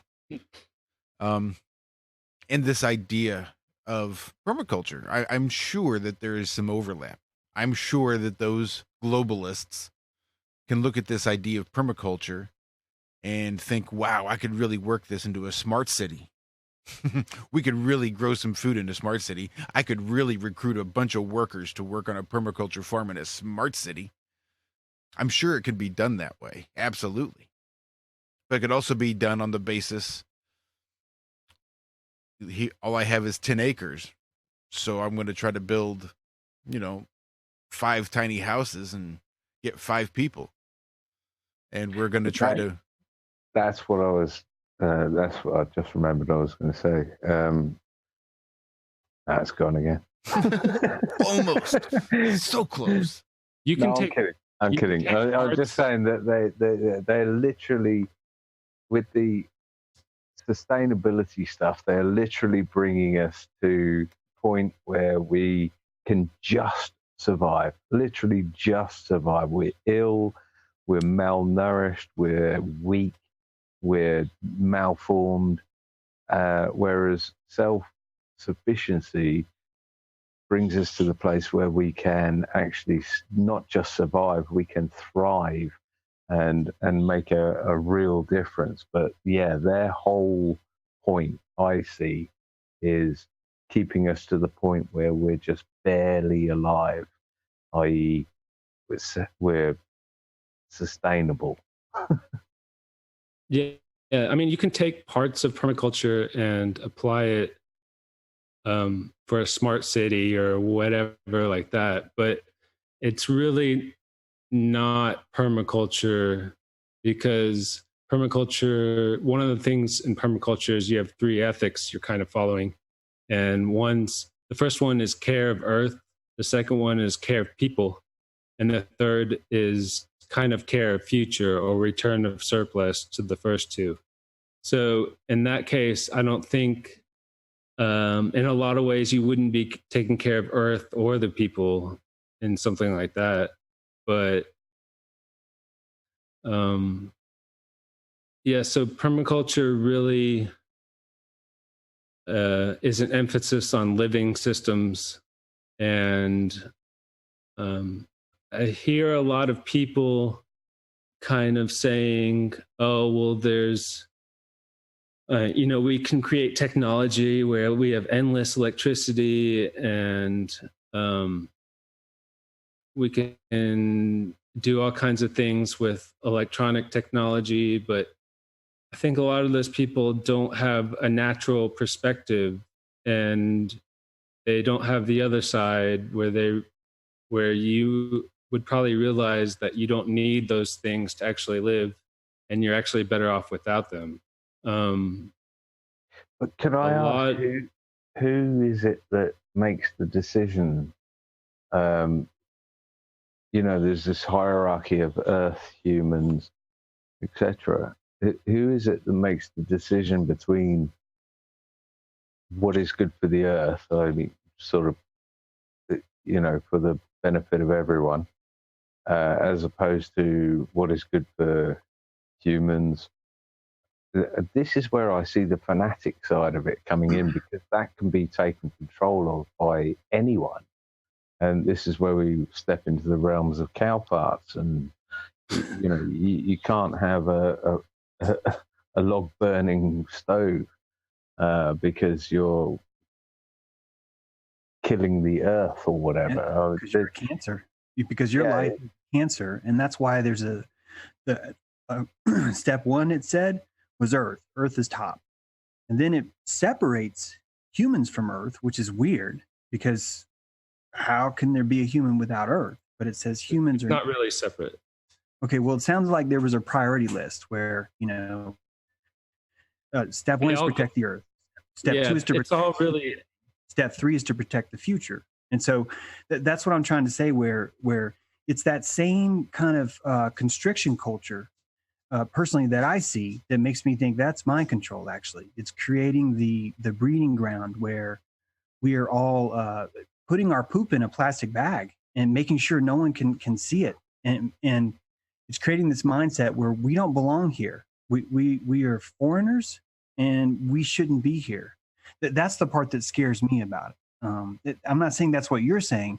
I'm saying that's what that description told me is what it's saying. And that's something we've seen for a long time with the push for global warming, with the push for oil, for example, and with our new carbon footprint, where they're actually not allowing you to exhale more than like a candle burning sometimes. When you look at these emission standards that they're making certain places in Germany stand for, all of it is reinforcing the sinister belief that you are dirty.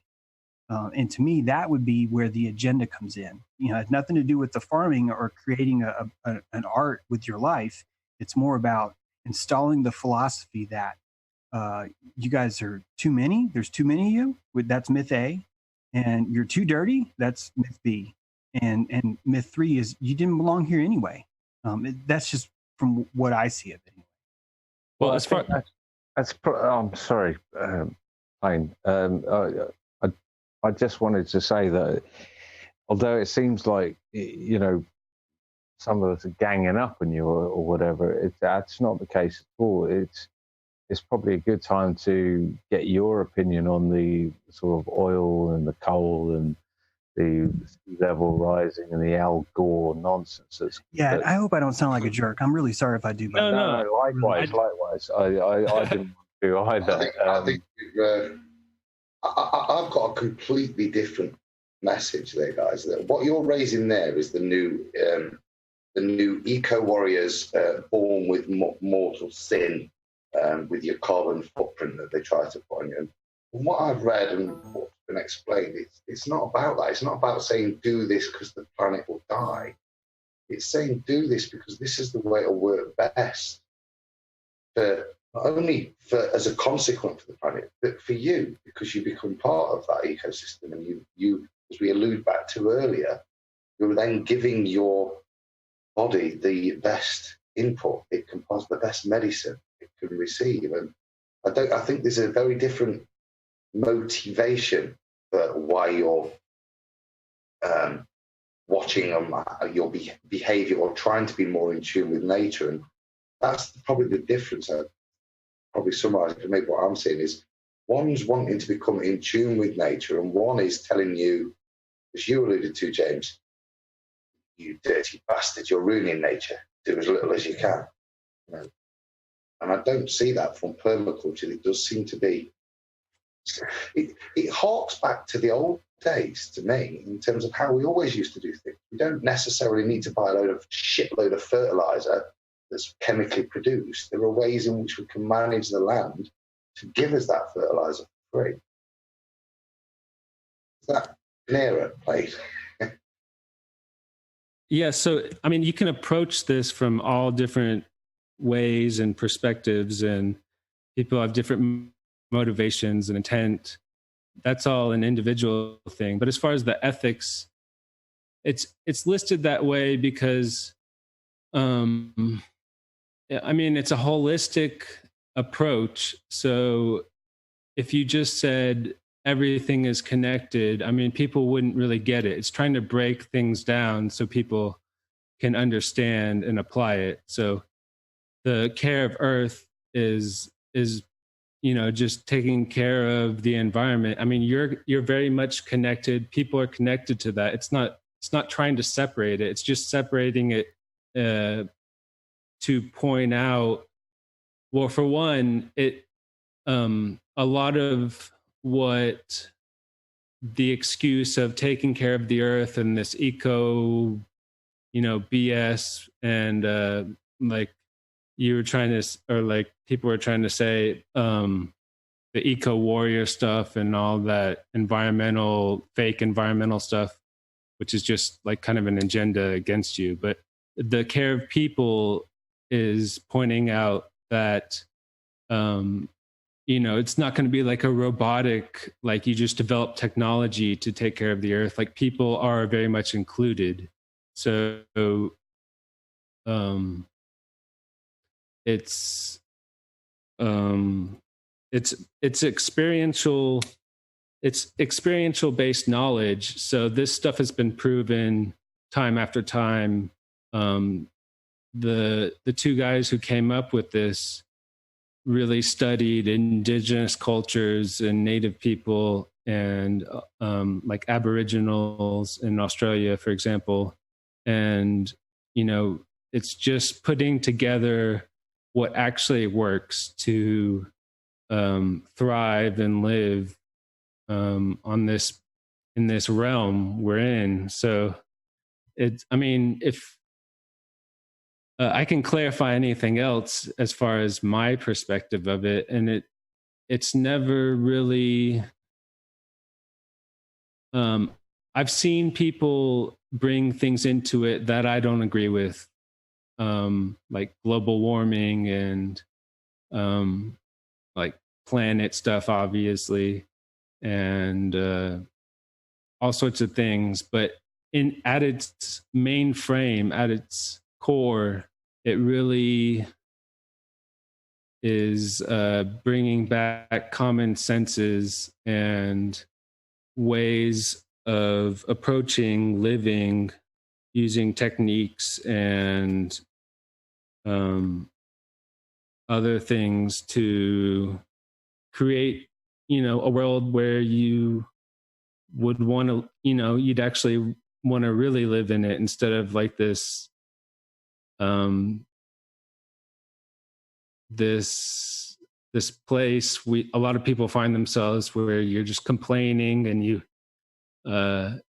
think there's something better. Well, there is something better, and it's simply just connecting to the natural system we truly live in. I think this is a lot of the problem, though, is that it is so open to interpretation. Asking for a definition of permaculture is quite difficult. I mean, I understand that you've got sincere motivations behind you, what you're saying. Well, John, it's really, I hear what you're saying, but it's like you're saying, well, what's a garden? And I can tell you what a garden is, because if I'm growing a garden, but it's not going to do you much good in your climate, in your conditions, on your specific plot of land, with your specific resources. Your garden is going to look a lot different than my garden is going to look. So it's just a sort of a base principle. So it's really just I don't know. Yeah, it's a tool to help you create basically whatever you want where you live in whatever climate. I mean, people are doing this stuff in Siberia. People are doing this in, hot tropics. People are greening the desert with this knowledge. So there's the potential is really endless on how you can apply this. And I mean, have the people like the UN, have they hijacked the word permaculture? Have they started using that word? I don't know. I mean, there's even probably some larger people within the permaculture world that are trying to use the resources of the UN. And the UN, I'm sure the UN does some positive things. They got to point to some things to say they're doing something positive. But yeah, I mean, like the UN, I mean, I don't really pay attention to the UN, so I don't really know how involved they are with permaculture.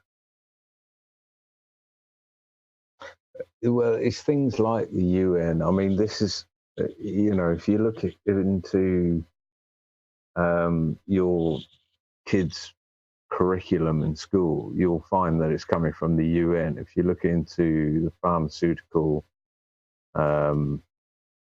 directives, you'll find out it's coming from the UN. Almost everything and every country that is signed up to the UN is being dictated to, whether they let you know or not, by the UN.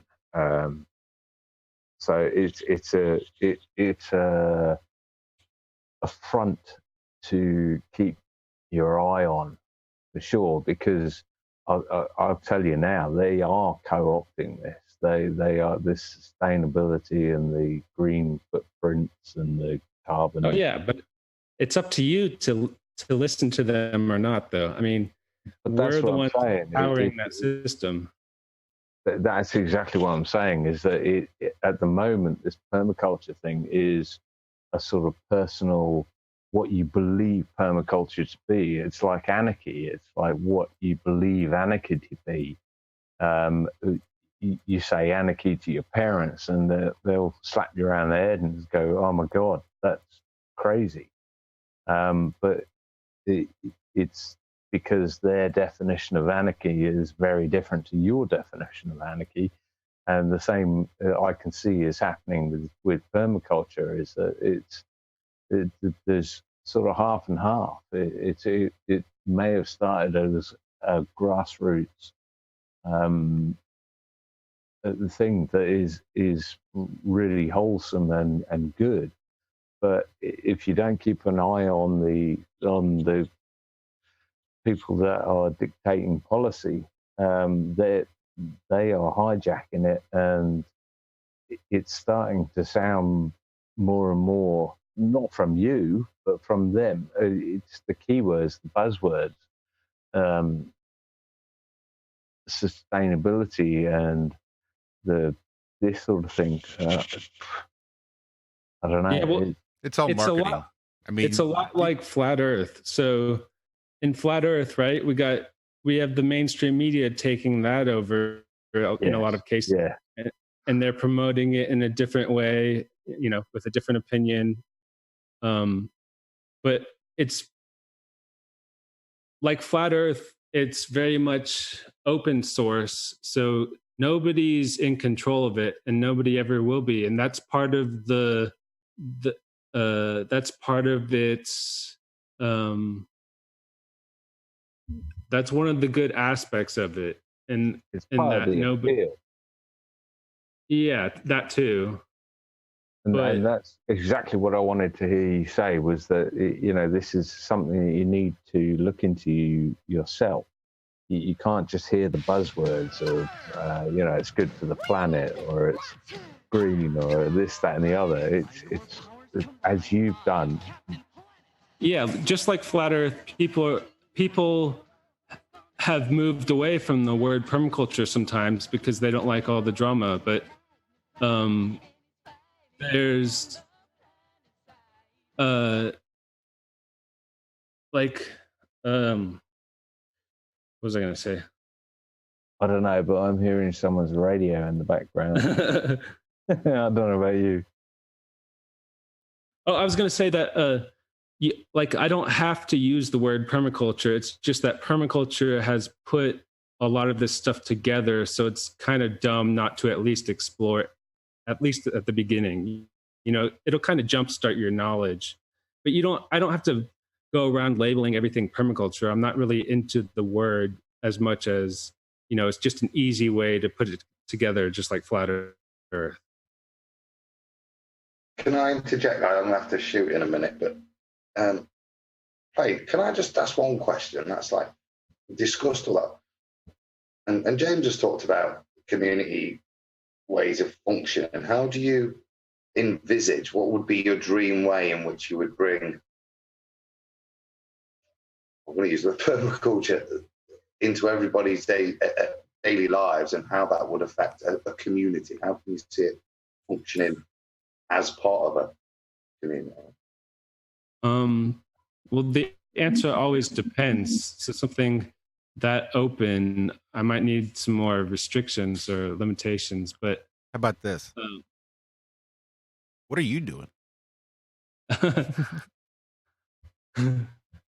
So in my case, my family's moved out of the city because your potential is kind of limited in a small space, like in the suburbs where we were.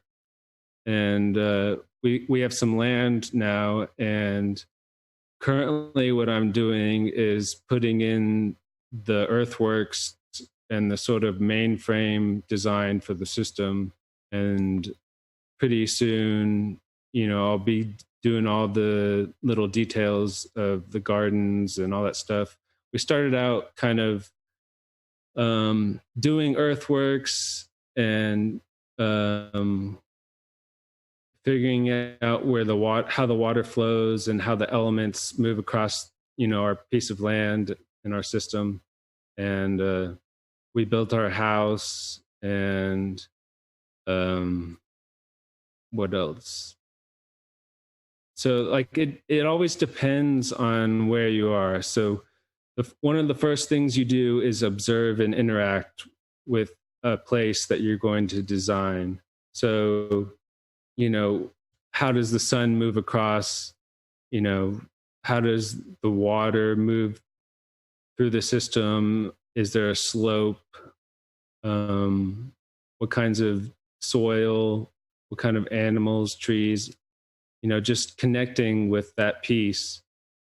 Ideally, you do that maybe like a year, or, the longer you do, the more you're going to connect and figure out optimal ways to synchronize your design.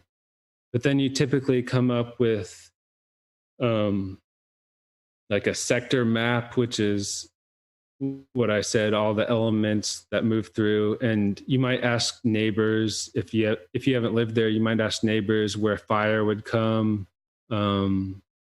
You think about the prevailing winds and you map those out. And then you typically do a zone map where 0 would be like your house, and 1, 2, 3, 4, up to 5.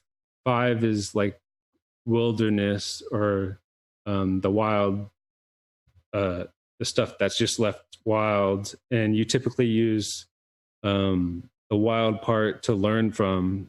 Like a lot of what you learn from in permaculture is just observing things in a forest or whatever is wild where you are. And going back to the house, like zone 1 would be your very intensive gardens, things you go to a lot, things you use a lot of energy for. If you have chickens, it'd be like they might be in 1 or 2 because you go there every day probably.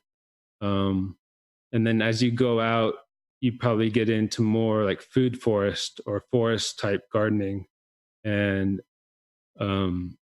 things you don't visit often, things you might just go harvest. And then let's see, after you do that zone map, then you come up with, you'd probably write down your goals, things you want to incorporate in your system. And yeah, you start with earthworks. So you think about the water. Water is a big thing to think about. And for example, one of the things that's popular in drier places is swales, which is just you dig a ditch on contour so it slows and stops the water, and the dirt that you've dug becomes a mound on the downhill part of the ditch, and you keep that as fluffy as possible. You don't walk on it and compact it, and the water slowly seeps in. It's like subterranean irrigation kind of, and you might do a series of those depending on your slope, depending on how large your property is. You typically want to do as long a swale as possible at the highest point, and then go down from there. There's all sorts of different techniques, but the potential of that is sometimes on a larger piece of property, you'll have water soaking in, and soil is one of the longest lasting things that'll hold water. And you might even sprout up some springs at the bottom of your property. You can then do lots of things with. In our case, we're putting in ponds and things like that. And we have a piece of property that has a lot of forest. So there's a lot of places that I want to work around or work with instead of just making my design. If you can, you harmonize with what's already there as much as possible. And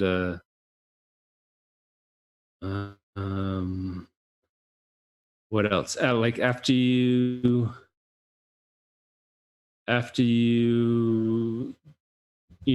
get all this stuff going, you want to spread the knowledge and even help your neighbors out. And then, like in my case, there's a piece of property above me that I see the potential of helping them and in turn I would benefit from it, and they actually on the land below, so they would benefit from the whole thing.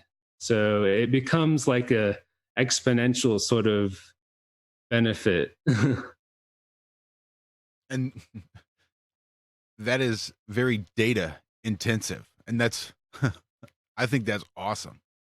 And when you think back into maybe the Aboriginals, wherever it is we happen to be seated right now, and the way the original people had to try to do this and live in harmony with the terrain, the nature, the territory that they're given. And you sort of have to learn very specific things according to your region, no matter where you are. And you just sort of naturally start to congregate, I guess, because the knowledge for that area isn't going to apply elsewhere. I just think that's very interesting when you start thinking of the tribes and a lot of the tribes here in the U.S., how they would migrate according to the seasons. Yeah, well, you think about the native people, and they, they didn't have properties and borders like we did. So they had large ecosystems they would interact with, and they probably just left a lot of it to nature. I'm sure they interacted with it quite a bit, but a lot of it was knowing sources and locations and where to go, and the seasonal cycles and flows and all that stuff. So they were very much in tune on a large scale with the natural ecosystem.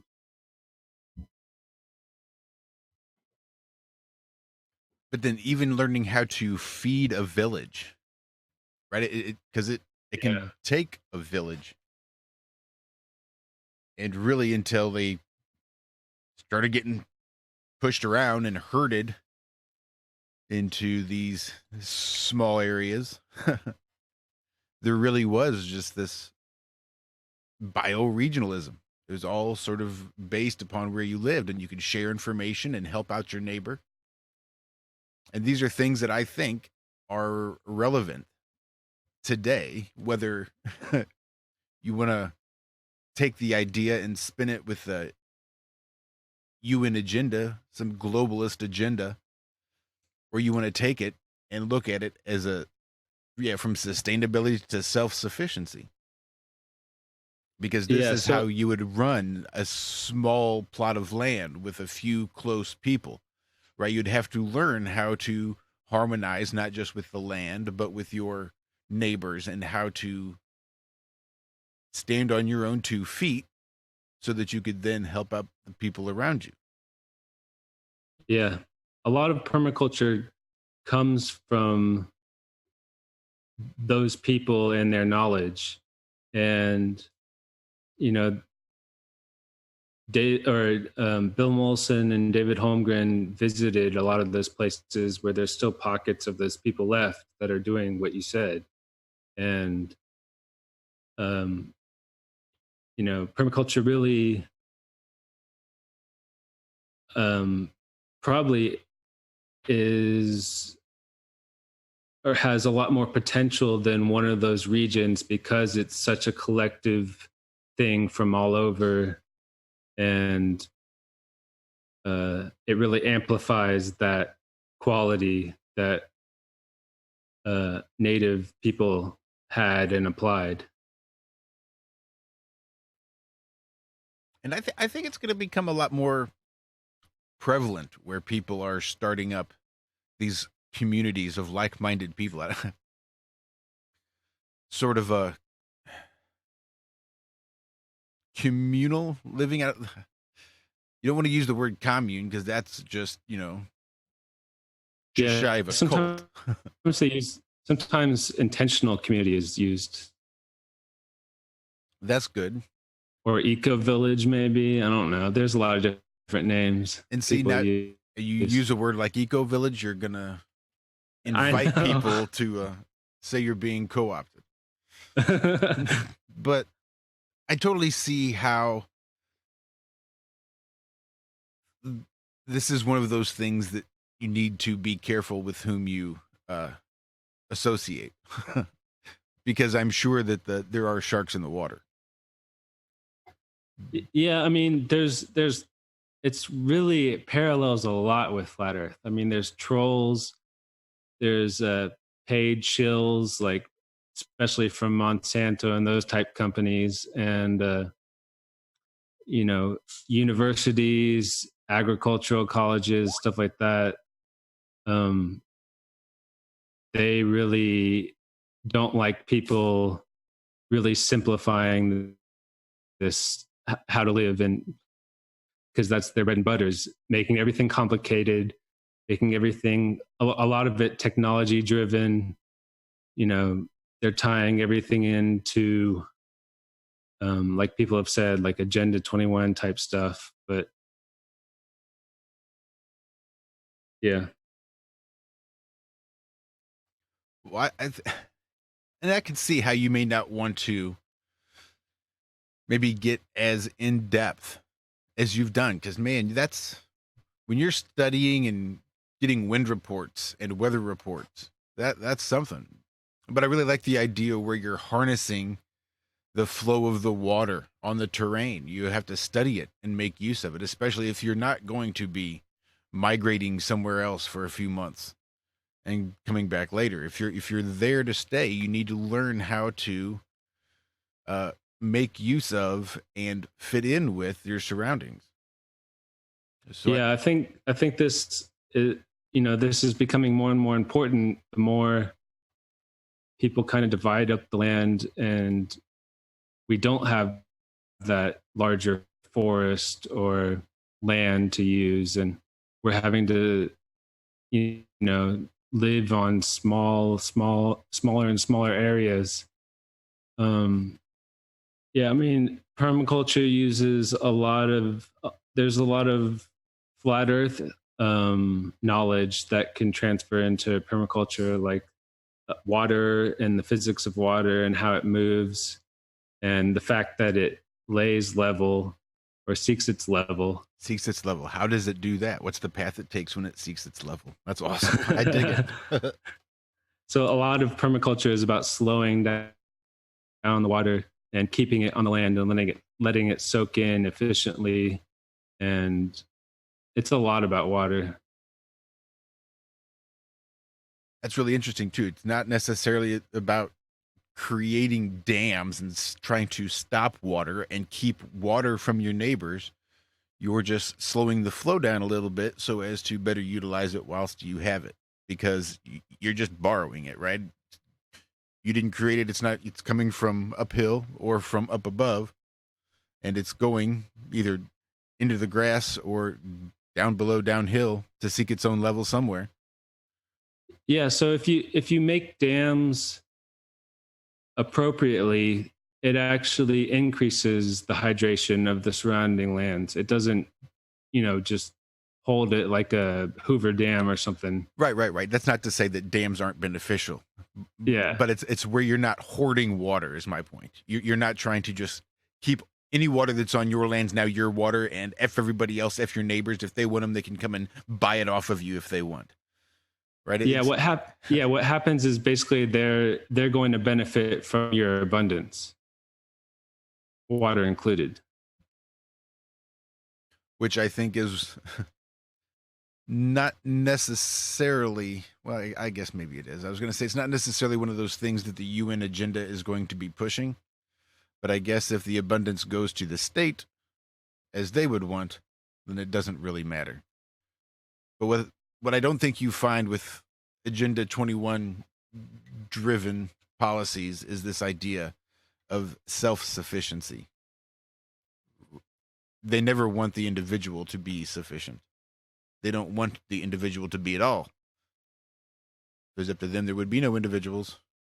So when you can work the idea of individuality and personal responsibility into this idea, I think it maybe can ease out some of this acting globally, thinking locally type of mentality for the 21st century. I think what they're setting up a lot is interdependence between governments or corporations. So they have China doing the factory stuff. They have, another country doing this and that, and then they promote trade as if trade is a good thing, but where they're just setting up more dependence on their system,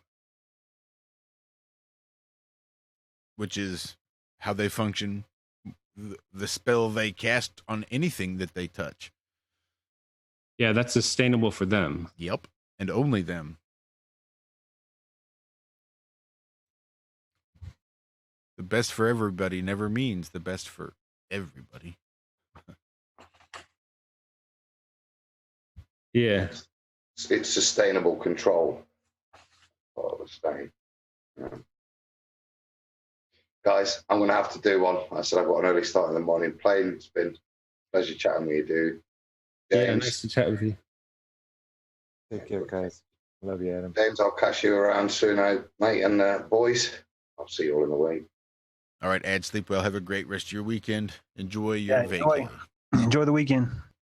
Cheers, guys. I'm definitely going to hang up, but I'll be jumping in on the YouTube. Night, guys. Love you all. Take it easy. Love you too. Sleep well. So, if you want, I can share a video or two. Heck yeah. Let's do it. Let's see.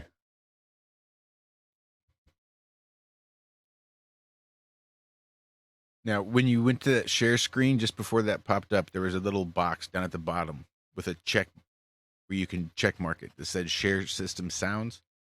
Did you by chance check that? Yeah, I did. Excellent. Let's see.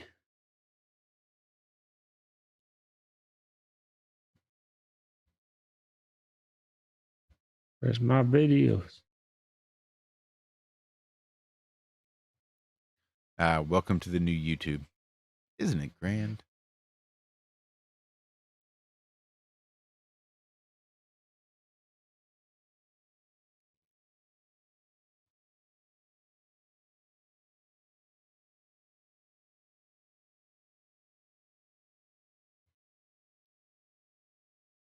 But while you're looking for that, James, what are you doing to help sort of mitigate reliance upon the state? I'm trying to convince the people on the left to not condone killing babies and the people on the right to not condone killing criminals. We have this sovereignty problem where we've given the sanctity of life over to a corporation. And that's really where we failed, is that we've gotten under the impression that this majority system of government is good and it's sound. And as you know, whenever you go into any crowd, a crowd will always degrade to its worst behavior. Same with packs of dogs, same with everything. And so when you create a system that's a majority rule, you actually end up turning it into the worst version of itself possible and then giving it more money. So right now, all I'm trying to do is just teach people what bioregionalism is, teach them that it's not anarchy, teach them why it's insane to think that a government could just like end a life. Like, to me, that's like the most important thing that I could convey right now. And it's hard, but I'm trying to get the assemblage point out of this idea that, well, yeah, they can kill me because, that's how evil we are. That's how dangerous we are. So it's pure philosophy. It's pure just how can I psychologically bring this person back, put them back in their body, and hopefully they'll find their own sovereignty. And I'm not saying it's working. That's just what I'm trying. Yeah, that's a big bite to Big bite to take. You're biting off a lot to chew on there. That's yeah. big But I'm battle. doing it for me, because if I can get more people feeling sovereign, I will regain some of my sovereignty. You know, there's a vector of slavery. That vector is directly proportional to our sovereignty and how much we establish value to our own lives. You know, if the state can't just take our life away, then maybe the state can't just take our energy away through taxation. You know, why is it okay that they can take 40% of our energy and use it for whatever they want? That's our consent. They're taking our consent right now and helping other countries sometimes commit genocide. That's my consent they're using, you know. And until I can get my consent back, I have to do everything I can to those around me so that I can get my consent back. It's purely a selfish thing, you know, because I think people should be able to live. Hey, if people want to live in their own zone and have a shepherd and a bunch of sheep or whatever, I don't want to stop people from having the natural right to pursue slavery. But this, you know, government is mafia, and until enough people see that, we're going to just keep giving it the leash more and more. Well, good luck on that quest. I applaud your efforts. It's a David and Goliath situation. So, playing permaculture, tell me what's this video you're about to show us? Okay, so the first 30 minutes was an animation of a book called The Man Who Planted Trees. And I recommend it if people want to, after this, watch it or get the book. It's a really good book, and it's pretty inspiring, and I think it's fictional, but it tells you a lot about what just one person could do. And I'm about to play something. There's a guy who lives in India. Well, it'll explain it, but he's basically doing the real version of what the book talks about. So this is essentially our potential when you apply things like permaculture to problems like desertification. So let me play it.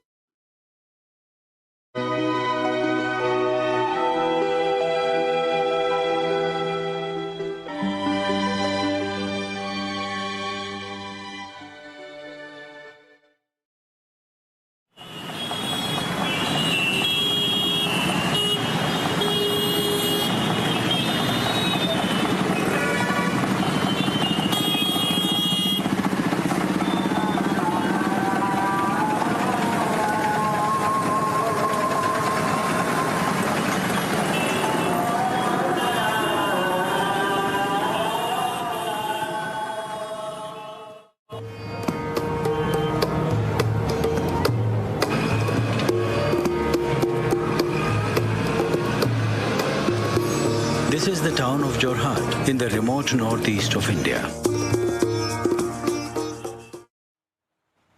A few kilometers north of Jorhat lies one of the largest rivers in India, the Brahmaputra. Millions of people live along its shores. Every year, during the monsoon, the river floods everything in sight, destroying homes and farms and eroding away hundreds of square kilometers of land. One of the worst affected areas is Majuli Island. Majuli is the world's largest river island, and it's home to over 150,000 people. Since 1917, Majuli has lost over half its landmass to erosion. And the rate of erosion has recently accelerated.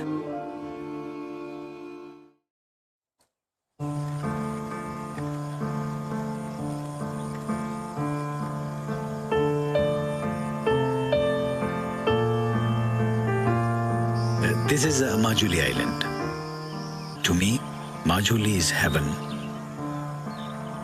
Scientists recently announced that in 15-20 years, Majuli Island could be completely gone.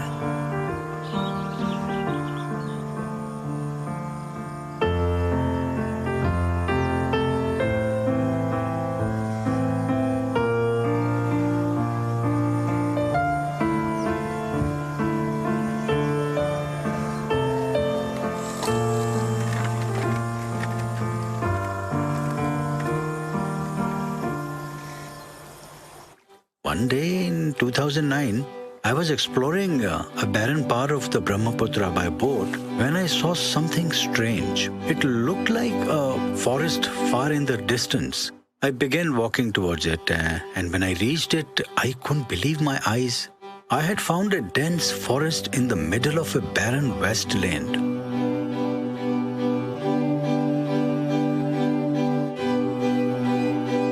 When I left the forest, I saw a man far in the distance, so I began following him.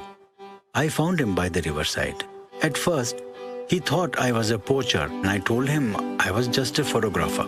I asked him what he was doing in the forest. He explained that he was planting trees and that he had been since the 1970s. He told me his name was Jadav Paeng. जितु माने তেওঁ গৈছিল চৰাই মানে wild লাইফত কৰে তেওঁ photo মাৰিব চৰাই চিকটি কাৰণে গৈছিল মই কিন্তু প্ৰথমত তেওঁ বিশ্বাস কৰা নাছিল তেওঁ যে ৰিপৰ্টাৰ তে বিশ্বাস নাই তো কি গৰছৰ মাৰিবলৈ গা বাকসাং মাৰিবলৈ কি আনি সুৰং শিকাই হিচাপে আহিছে বা This is the forest man's home on Majuli Island.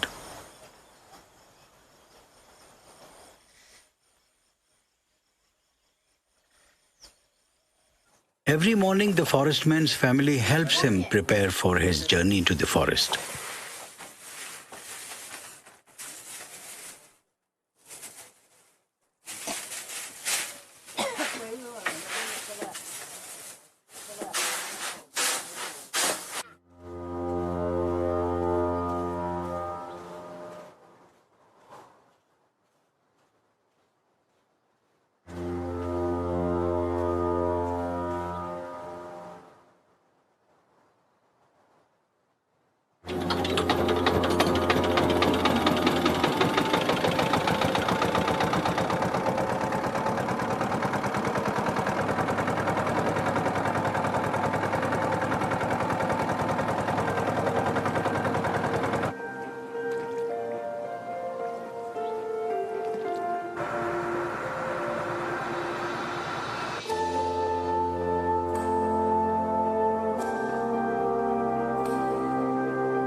এটো আপোনাৰ এটো 79 ত ষ্টাৰ্টিং কৰিছে তাৰ আগতে হেতু প্ৰস্তুত 79 ত এইবোৰ মুকলি বালি চৰ চাপৰি একো গছ গছনি নাই ইয়াত এতিয়া মানে এনে বাৰিষা কালত এনেকুৱা দিনত বহুত ডাঙৰ জাপ কাঠ মেটেকা দল এটা আহিছিল তাত শতাধিক সাপ আহিছিল এগন হাবিতে শতাধিক সাপ আহি জেঠ মাহত যে খৰাং মাৰে সেই খৰাঙত মানে বালি উত্তাপত এই সাপবোৰ মৰি গৈছে সাপবোৰ মৰি যোৱাৰ কাৰণে তেতিয়া মোৰ খুব বেছি 15-16 বছৰ বয়স হৈছে তেতিয়া মানে এই সাপবোৰ মৰা দেখি মই দেউৰী বুঢ়াসকলক ক'লো দেউৰী গাঁও যে সাপবোৰ গৰমত সব মৰি গ'ল নহয় এটা সাপো জীৱ নালাগে নেবা সেই লুৰা তই বাঁহ ৰুলে ছাঁ পাব আৰু ইহঁত নমৰে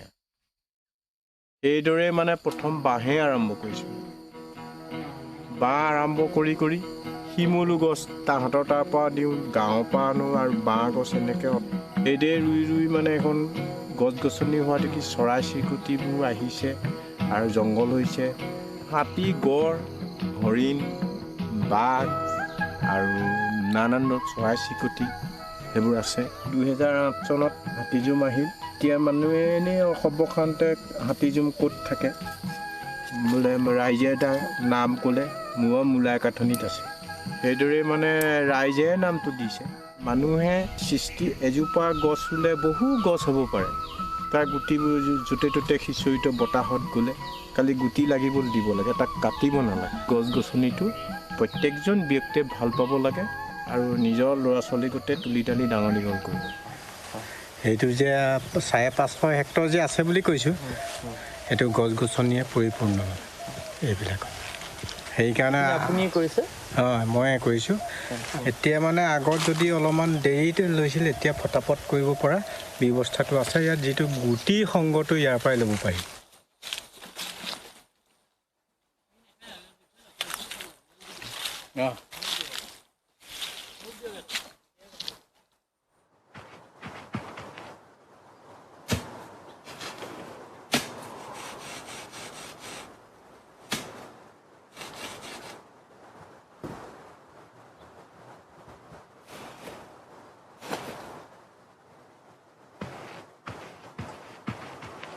That's very much how the man who planted trees does it.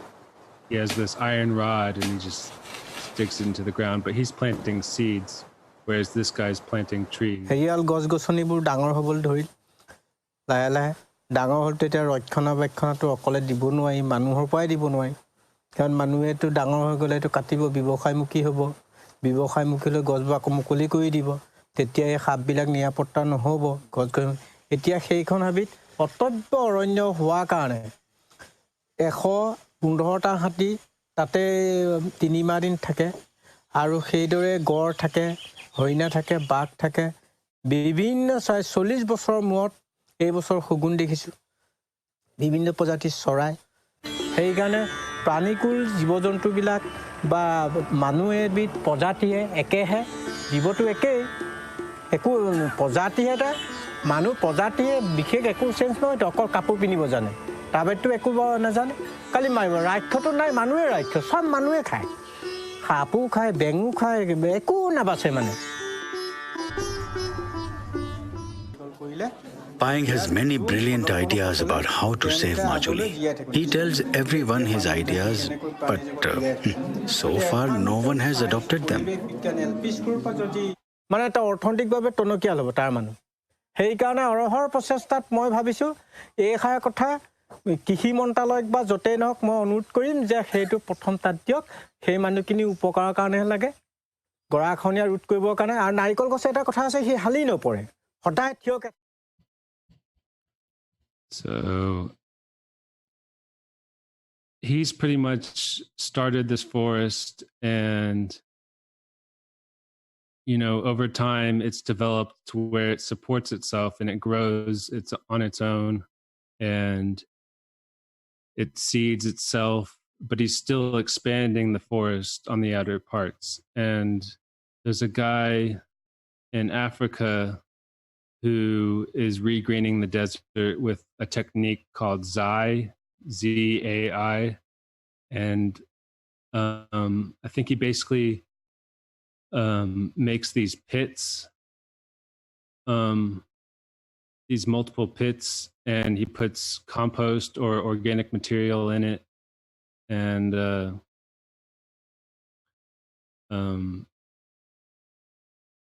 yeah, here's them doing it. This is a workshop of them doing it. And there's other people in Asia that are applying techniques to regreen the desert. And this is like super desert. And they've been doing it for a long time. And then there's a popular guy, Jeff Lawton. He's a permaculture teacher, and he has a project in Jordan where his wife's from. And I'll play a little bit of that. That's really interesting. Water scarce, water insecure country in the world per capita to landscape to water recharge. I've been working in Jordan since 1999. It's been quite a journey. We've been on the ground in the most hostile environments. The lowest place on earth with some of the saltiest soils and the saltiest water I've ever had to use. And yet, sticking to the permaculture design system, to the mainframe, I ended up with a result that's been the very best result I've ever achieved. I've been able to give people real hope. This is a project that I want to take you through to where it is now, to where it was. Let's go through this journey together. Come along with me. This is going to be great.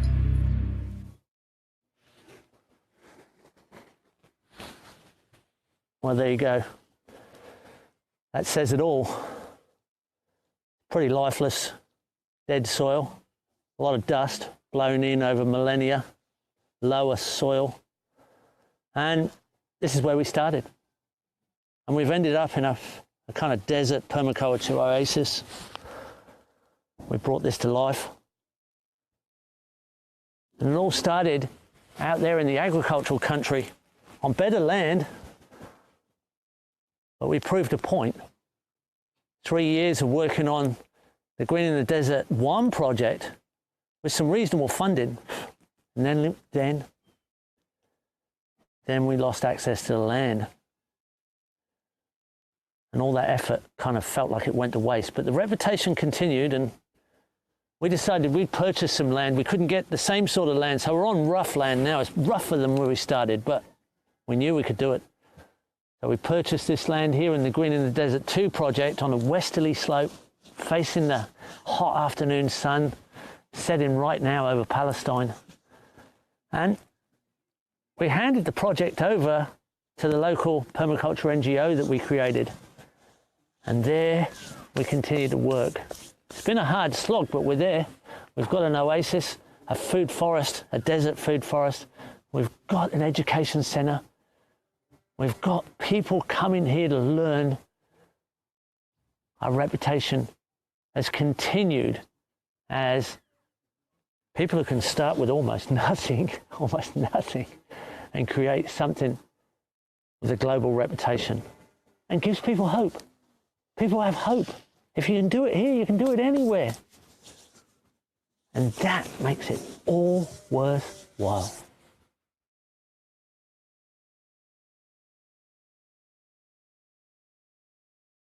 Never mind the globe reference. So we went and had a look and we thought, oh no, this is the end of the earth. This is like as hard as you can get. This is hyper arid, and it's 10 acres of almost dead flat, completely salted landscape, 400 meters below sea level, the lowest place on earth, 2 kilometers from the Dead Sea, right, to about 2 kilometers where Jesus was christened. Hardly got any rainfall. We've got temperatures in August that go over 50 degrees.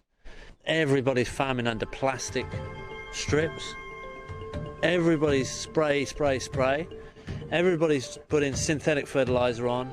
Overgrows with goats, just like maggots eating the flesh off the bone down to the bones of the country. Literally like maggots, giant maggots eating it to nothing. So we designed up a system that would harvest every single bit of rainwater that fell on it. On 10 acres, there's 1.5 kilometers of swale water harvesting ditch on contour, and when they're full, 1 million litres of water soak into the landscape, and they'll fill quite a few times over a winter.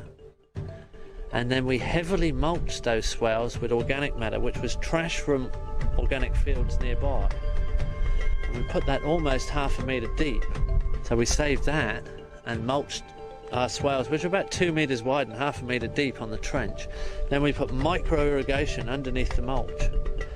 And then on the uphill side of the water harvesting trench, we put nitrogen fixing very hardy pioneer desert trees, which help shade and reduce wind evaporation, and also put nitrogen into the soil and structure the soil for us.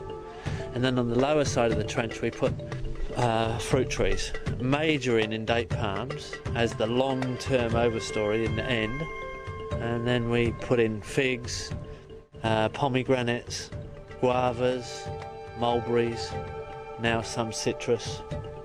Within 4 months we had figs a metre high with figs on, which is impossible.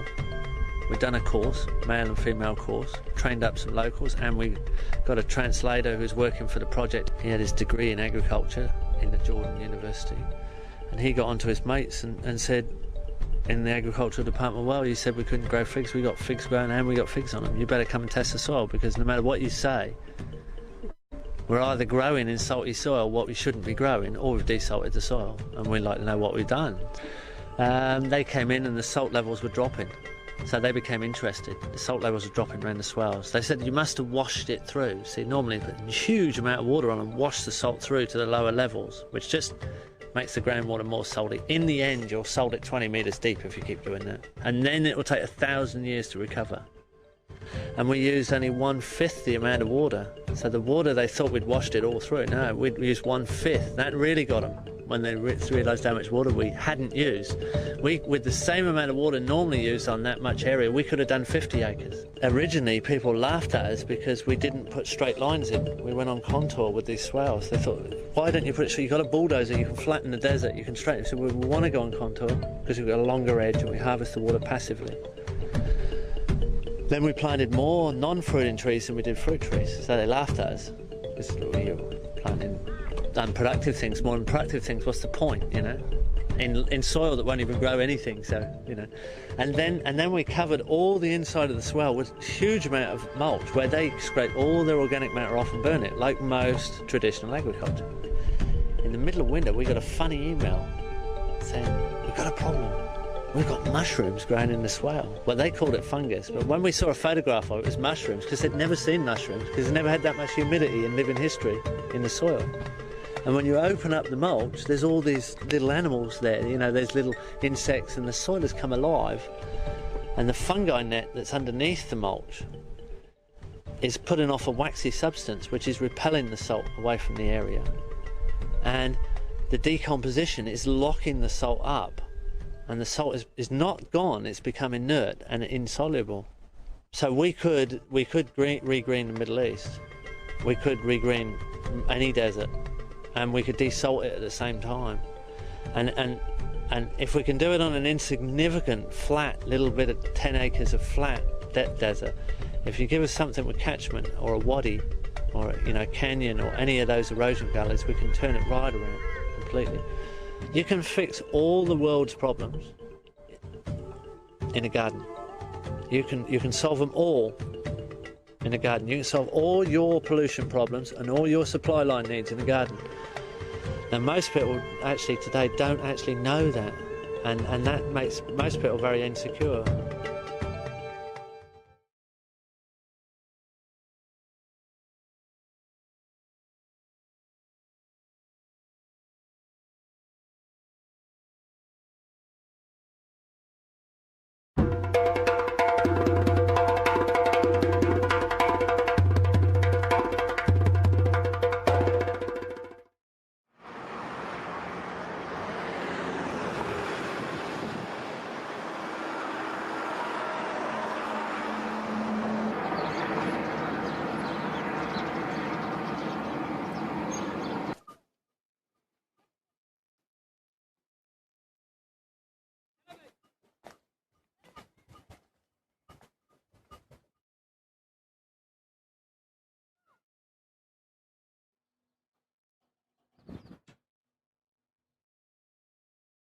Here we are in the Dead Sea Valley, in the arid desert landscape of Jordan. Just behind me is the Green in the Desert project site, as it's known. And in the background is Palestine. We're not far from the Jordan River, just a few kilometers from the baptism site. Got Bedouin tents, camels, donkeys, goats, sheep, Bedouin pigeons even, chickens and poultry and ducks. Soil's absolutely degraded, complete deforestation, just like a powder, overgrazed, overworked, and absolutely unproductive. The project site has demonstrated its capabilities, but it's not quite the perfect scenario. And that's what we're going to go and have a look at right now. Here we are at the renowned Green in the Desert site in Jordan in the Dead Sea Valley. This property we originally became involved in 2000, the year 2000, and we were part of the design, consultancy, management, advisory team for 3 years. And this project and property went into a sustainable development where it created its own soil and went into production. After 3 years, the funding stopped, and it's had no serious management for 6 years. Yet the perennial system continues to extend. And although there's not a full understanding of the system, there's an appreciation that the system continues on its own. Because it's a perennial system and because it works mainly on rainfall, the tiny bit of rainfall that you get, it's continued to develop itself. And I mean develop itself. And it's building soil. We continue to document it, although it's not well funded. It continues to produce, and it's still used by local people as an example. And what is really interesting for us is the depth and quality of the soil that's been created in that zone.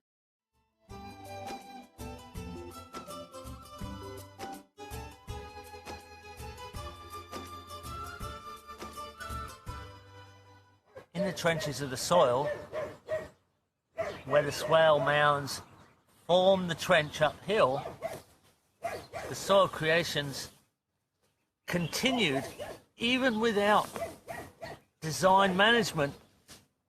The design itself has continued to create good, dark, humus-rich soil.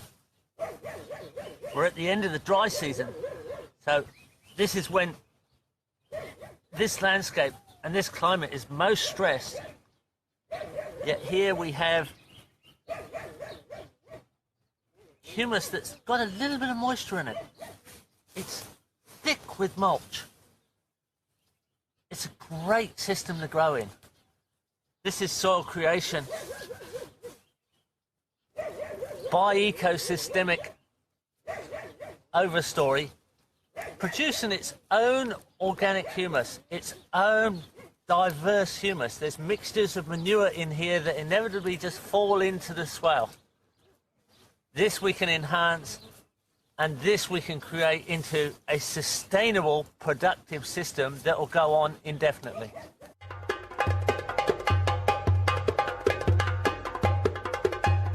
That is the ultimate result. From really barren, salted soil to very fertile, high humus, dark topsoil, created by the ecology we put together after the water harvesting earthworks were established. The ecology we put in place continues today. Domestic pigeons, almost an essential part of productive systems in the desert. They fly in freely available nutrient, one of the highest sources of manure for compost and garden fertility. Take very little inputs, hardly any input at all, and this really high-grade manure. A fantastic domestic animal of desert systems.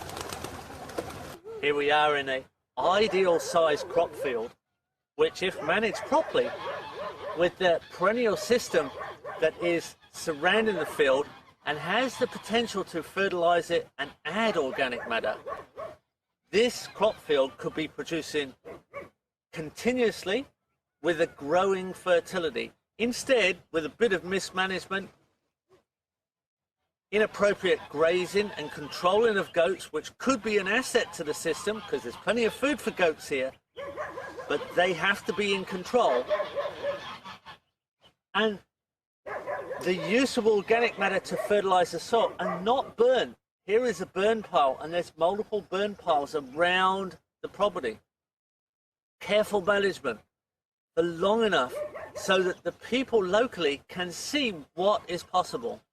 These drip lines are going up and downhill, where originally our first crop fields here were all on contour. In fact, there is a pattern of some of the contour trenches left over from the original onion crop, which we put in mulched contour trenches. This is quite simple to actually arrange so that it becomes an accumulating fertility that continues to increase in potential.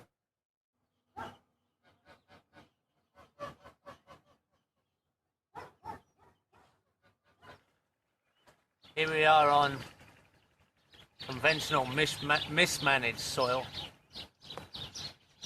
This field, as you can hear for the birds that are all around us, is surrounded by perennial support species and could be managed sustainably with good organic inputs for free, but instead the soil's been conventionally ploughed.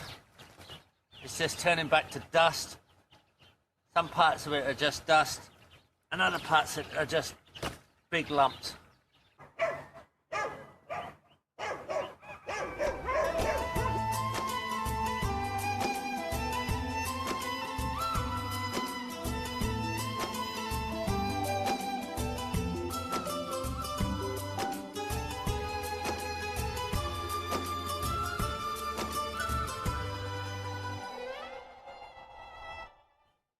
Hopefully we can get back into managing sites like this for a little bit longer with a few more test case successes that can then be repeated.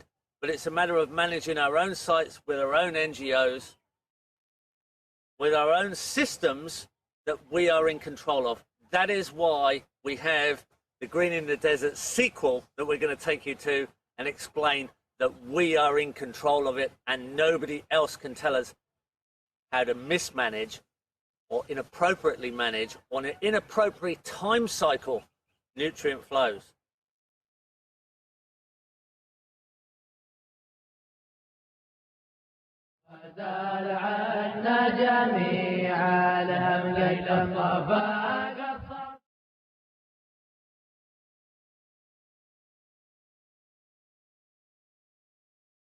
That is amazing. Truly.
Here we are at Green in the Desert, the sequel, and this is our demonstration site that we've funded, we're in control of, and we will continue to fund with education and run this as a master plan project for the Permaculture Research Institute of Jordan, for the people of Jordan. And we have already established trees here, and we have olives and pomegranates and guavas and some citrus, date palms, multiple legume trees. We're building infrastructure right now.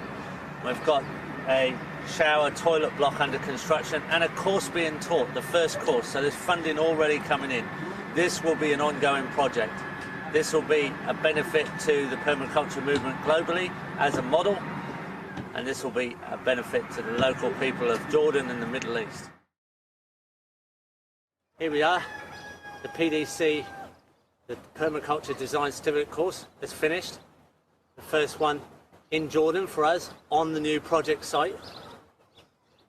We're here planting trees, extending the design and the example, building soil processes, extending the project demonstration site. Our students have left, they've gone back all over the world, the great distances, China, Singapore, Italy, Spain, England, even Australia. Here in the Middle East, students have left to go to Egypt and set up project sites under the master plan.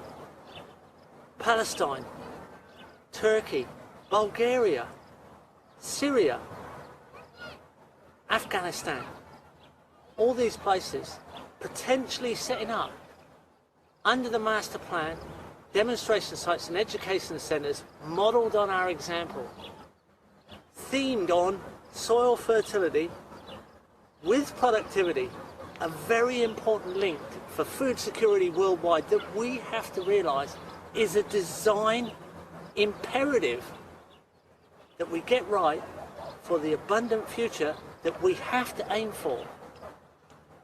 This is the world of permaculture. This is what we have to do to solve the world's major crisis problems that we have. Supply of resources are needed, local resources, in a sustainable way. This is the world of permaculture. This is what we have to do. We're getting on with it. Come and join us. This is the future. That's awesome. We're going to be getting close to rounding out here soon. Plain. Okay. Well, I can skip through. Let's see. Here's a.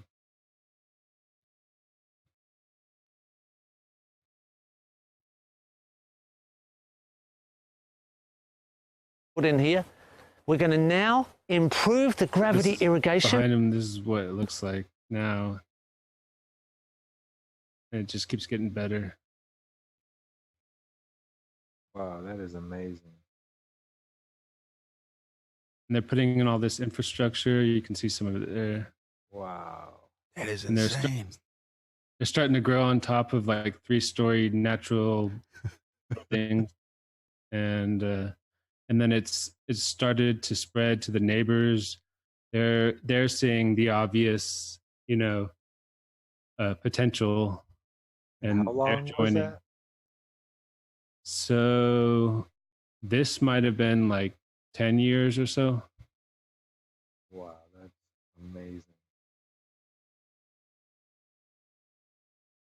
Yeah. There's a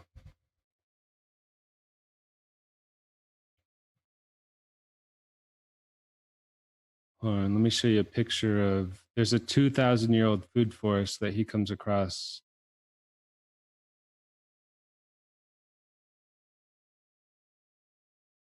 And I think he was surfing or something.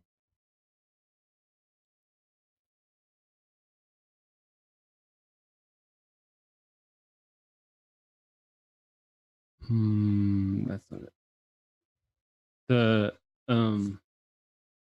So there's a video where he shows a 30-year food forest, and then a 300-year food forest, and then a 2,000-year food forest. And I'll just show you the 2,000-year-old one real quick. Let's see, there's a picture of this.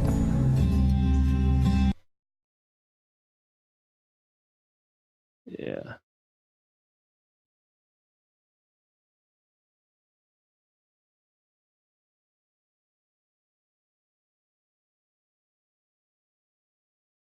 And I was very lucky to come across this food forest quite a few years ago. It was back in... So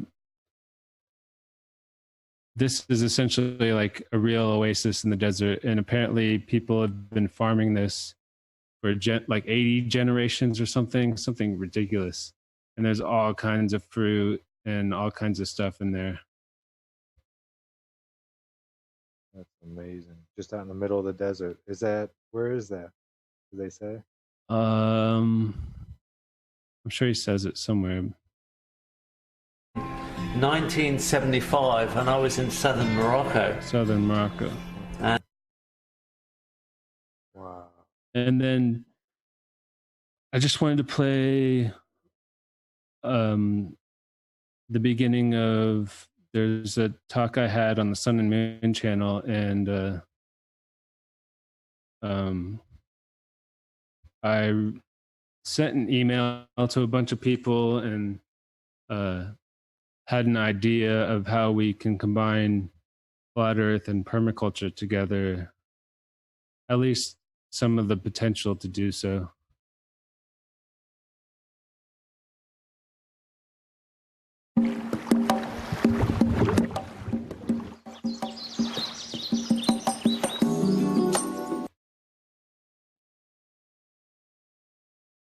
Just aren't aware of the potential way we could be living. Torture listening to myself. I know the feeling. I'll just start by reading what I wrote, everybody. Okay. This message goes out to all the real people who are willing and ready to do something about the various deceptions and how that affects how we are living naturally or lack thereof. Coming from the natural living world myself, I can clearly see how many people are lost. Of course, I'm not perfect, but I'm fully aware of the path I'm on and where it leads. Not being one to just live my life and create a paradise just for myself, I really feel the need to tell others about the natural path so more and more people can join in and participate in creating the world we truly were meant to live in. As I see it, we have been living in and on the correct earth while thinking otherwise, but we have been living day to day incorrectly while we are either thinking we are living correctly or just aren't aware of the potential way we could be living. In so many aspects of life, through the unnatural system, or what many call the matrix, the true good path is hidden and replaced with a false dichotomy. I see many people reacting to the deception rather than living in the truth. Also, we are often overlooking the basics of life, including water, food, and shelter, all of which can be found directly at and through the source of all life, the natural system we truly live in and on, which we call Earth. Just like if you look into the true shape and nature of Earth, you will come across flat Earth. If you look into natural living and symbiotic behaviors concerning life and Earth in general, you will come across permaculture. It's a word created in recent times out of the need to describe and organize in taking action in the world toward the positive. Rather than going against something, it is a proactive approach toward something good with the goal of thriving in abundance while taking care of the earth. For those still not sure, or perhaps haven't come across permaculture before, permaculture is, I often say, an ethical design science based on the best examples from nature/creation.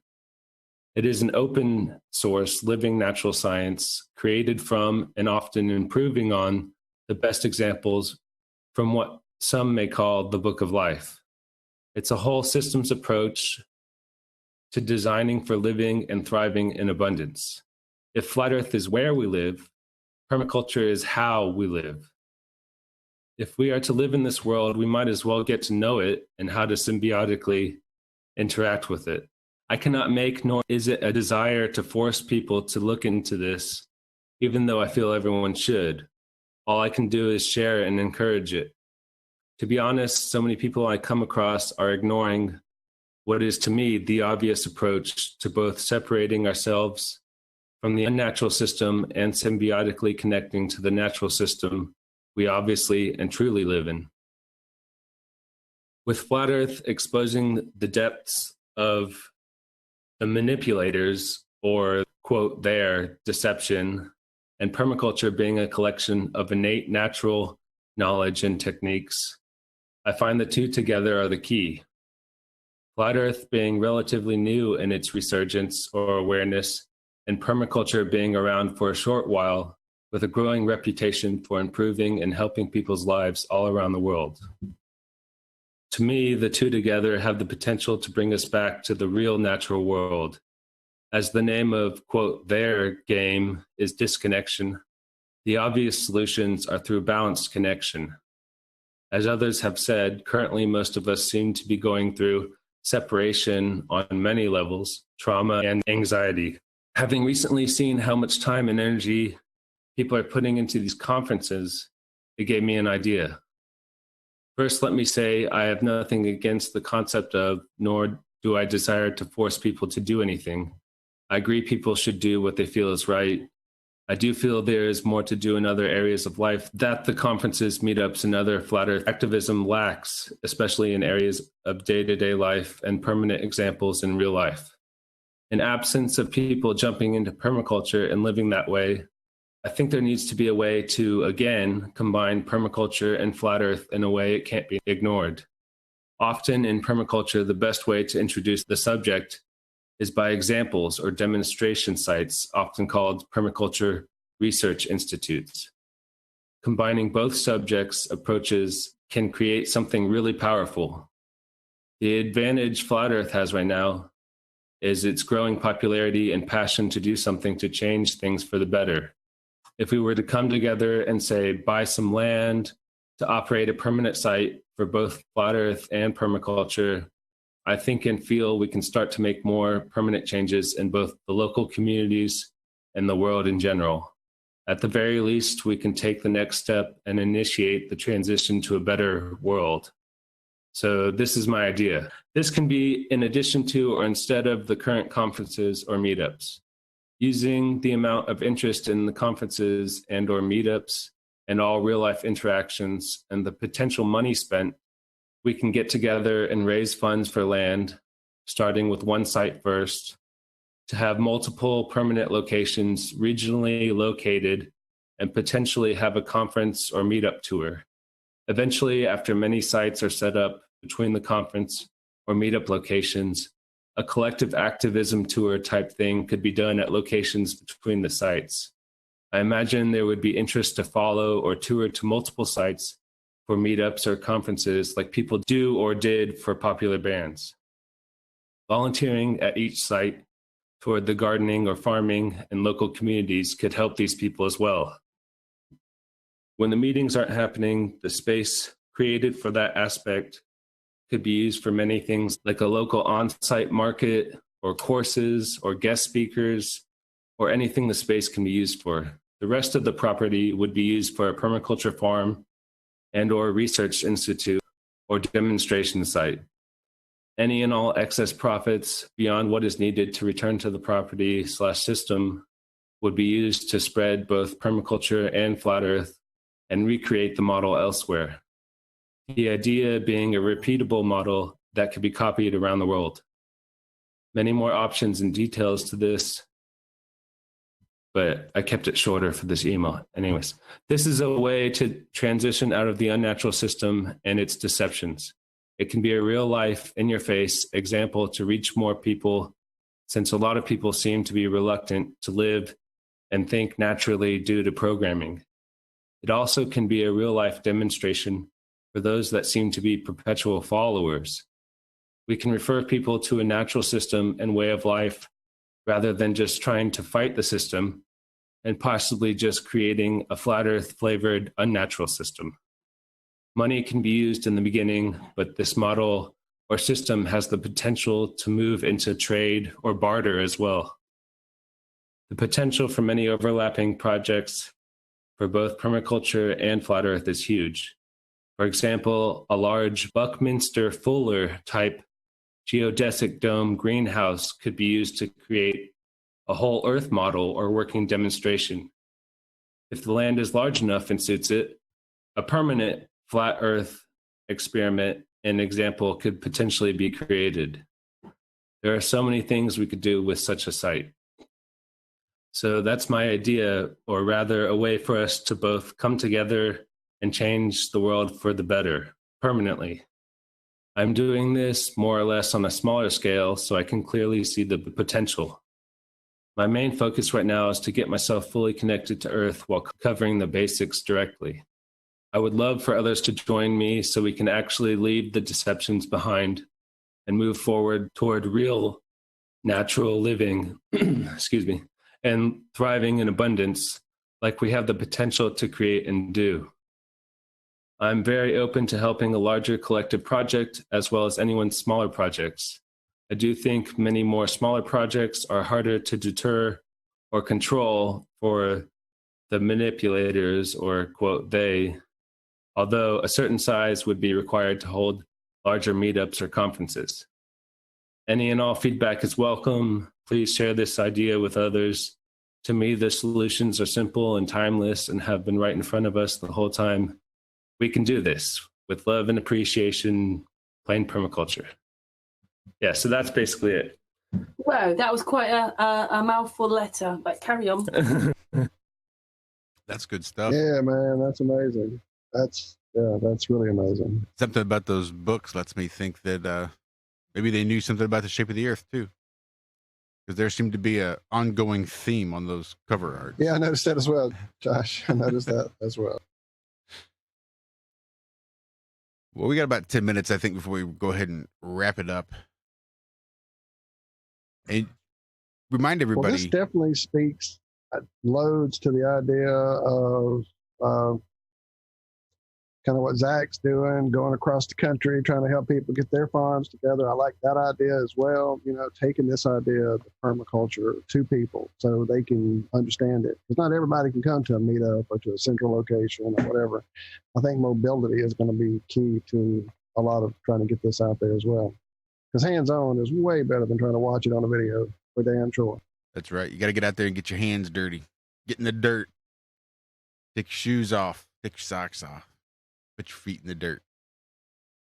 Zach, you've had a little bit of experience with some permaculture, yeah? Yeah, I built Just Jack Flat Earth. It was one of the largest gardens that I built. It was about 70 by 30 foot. We had about 10 inches, 8 to 10 inches of mulch down. All different types of trees that we had ground up and everything. And it was his first year. It was my first. I know it takes some time to get it going, but it should have been a really good foundation. That's awesome. awesome. Yeah, I'm definitely going to have my garden will be a permaculture garden for sure. Not so much the market garden. It's hard to do permaculture and have the plants growing all compacted and close together, the high yield, high density. But my garden, like for my herbs and stuff like that, I will definitely have a giant permaculture garden with orchard in it and all kinds of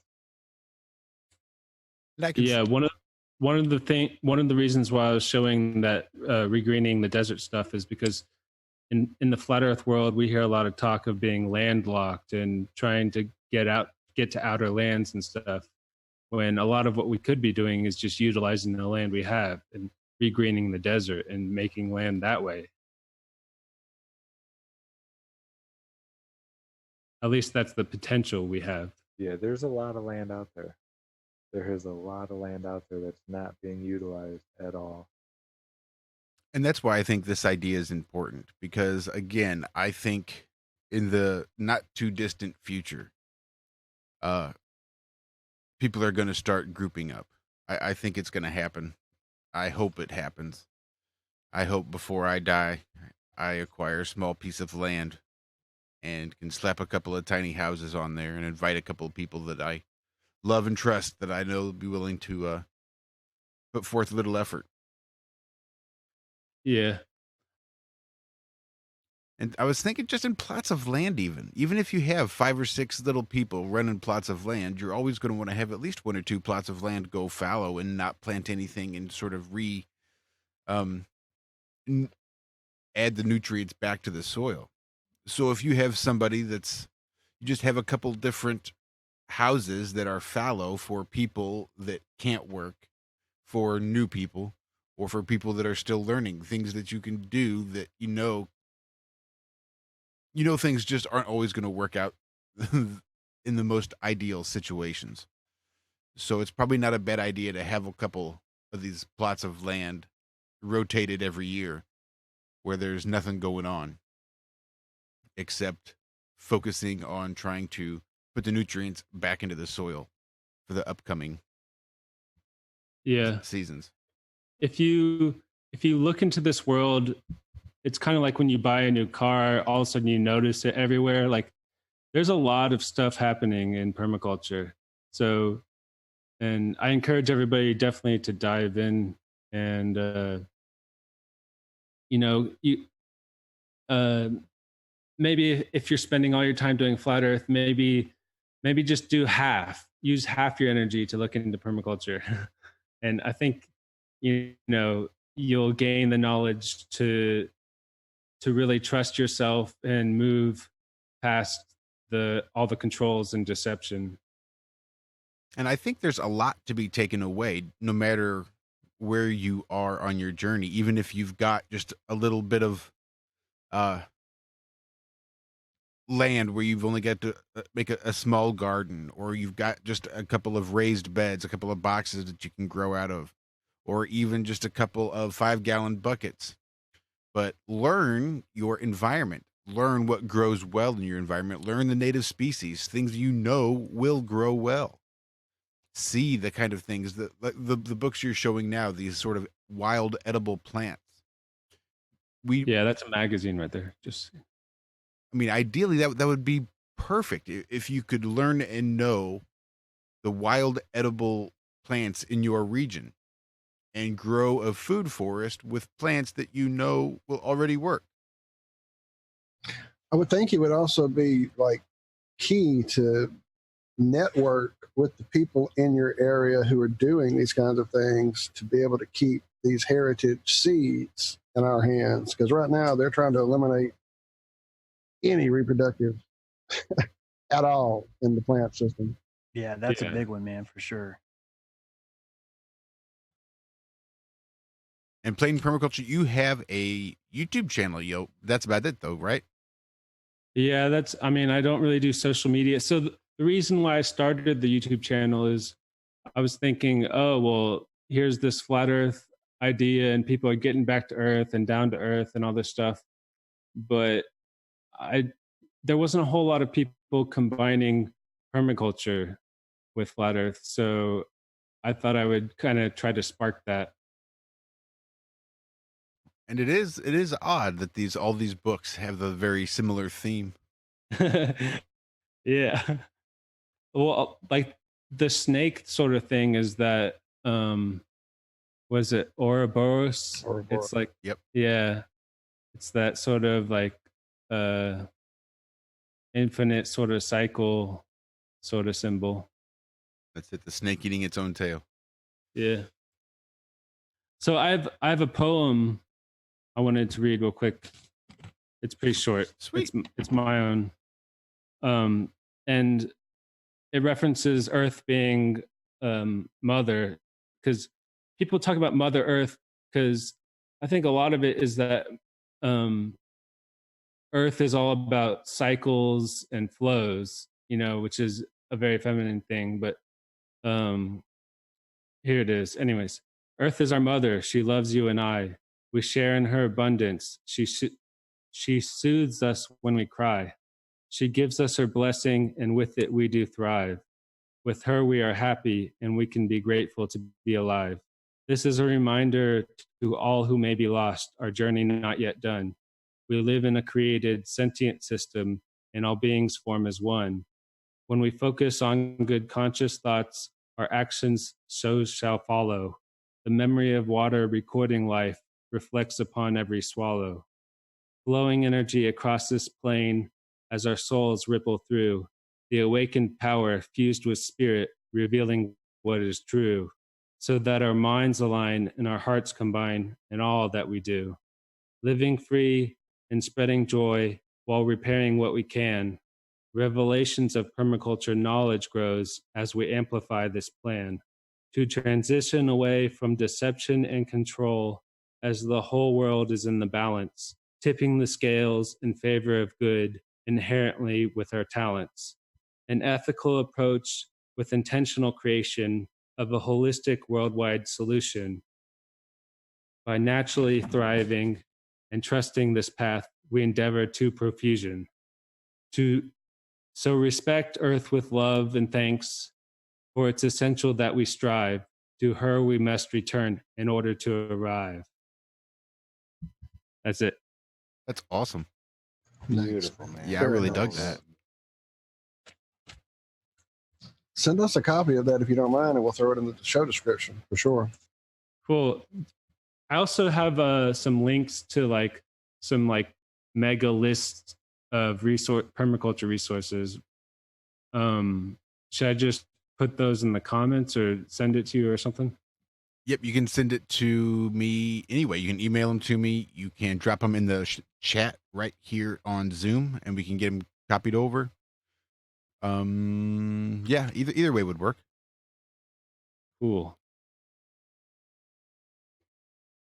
Yeah, so here's permies.com. It's one of the bigger forums on permaculture.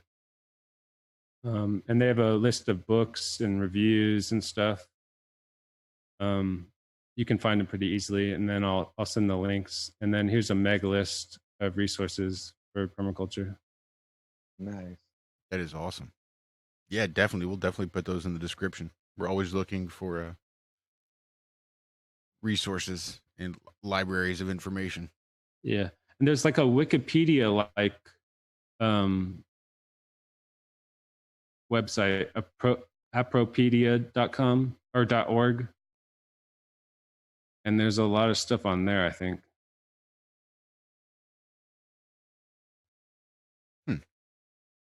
I'll be damned. Ecological. Let's check that out. Well, Plain Permaculture, thanks again for coming on and hanging out with us tonight. That was really awesome. I hope people can go look into this and pull out a lot of really good information and learn to apply it. Start small, think big. Yeah, I mean, I know some people are going to find this kind of boring, but in my eyes, and this is, very much needed. And if we can start regrowing and rebuilding connections, then we can really get into some crazy stuff, where we start, creating really, stuff you can't even imagine that really benefits everyone and synchronizes with the world. Well, that would be ideal.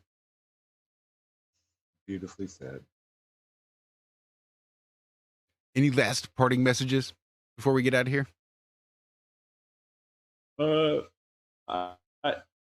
So people talk about, waking up, and to use the waking up analogy, I think a lot of people are awake, they're waking up, they're still laying in bed, and they're talking about their dreams, whether it be nightmares or positive dreams. And I encourage people to, get out of bed and start living.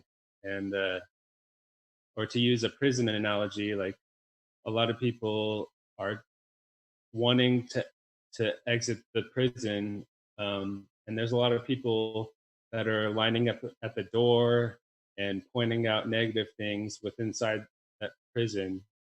But and not everybody has to exit, and it's not about getting everybody out at once, but it's about opening and encouraging people to leave and start living their life and flowing. So we restart that flow of people outside of, the control systems and all that stuff. And we have so much potential, and I encourage people just to, if you don't want to dive in, just stick a toe in the water. You'll realize that the natural system will support you, and if you set your intentions, your goals, your thoughts into connecting with the system, it'll start showing you signs and you'll have synchronicities and all sorts of stuff. It'll start supporting you in that endeavor. So yeah, thanks for having me on. Well, it was a pleasure. Thanks for joining us.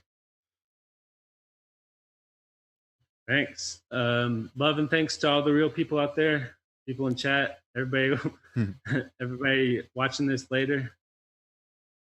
Awesome. Thank you so much, Plain Permaculture. Thank you so much, Plain. Well said, man. We appreciate it, man. Come back again for sure. Yeah, thanks. Awesome.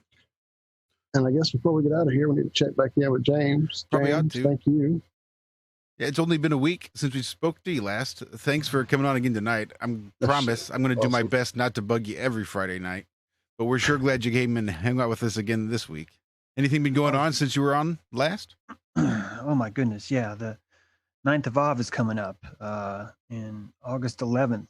I think something pretty big alchemically is going to happen. You guys may or may not know, on the 9th of Av, the World War I and World War II both started on those days. Additionally, the first temple in Jerusalem was sacked, and the second temple. And these 4 dates are numerologically congruent with the Kabbalah and all the Gnostic crap that's happening right now. The powers that be are getting ready to throw a beat down. There was a 333 drop in the market just on the 31st, and that's 11 days before the 9th of Av. And whether or not you believe in this stuff, whether or not you accept the numerology of it, this is what is happening in our world. Countries are not what we think they are. Just as Elon Musk has to expose himself as a liar by launching a car into space, that's how he sort of indoctrinates himself with the other elite. You know, like, I'm going to play your game too. Here I am lying also. This is the equivalent of someone being like made in the mafia. And for you to be made in the mafia, you know, you would typically have to, perform a kill or, do something horrible that sort of blackmails you into the group. And so I think with these Iran being 6 months away from a nuclear bomb, basically what that is that we're watching our ranchers negotiate new properties. And Iran's one of the few free states that's still there. And man, I'm putting out so much love to those guys. The idea of them being able to keep their sovereignty is so important. And they're not a part of the World Bank. There are only a few nations left. It'd be so sweet if we could embrace our sovereignty and get off this system and see the Kabbalists for what they are and change the magic on them, because every time we become aware, we turn into a little mini hand grenade.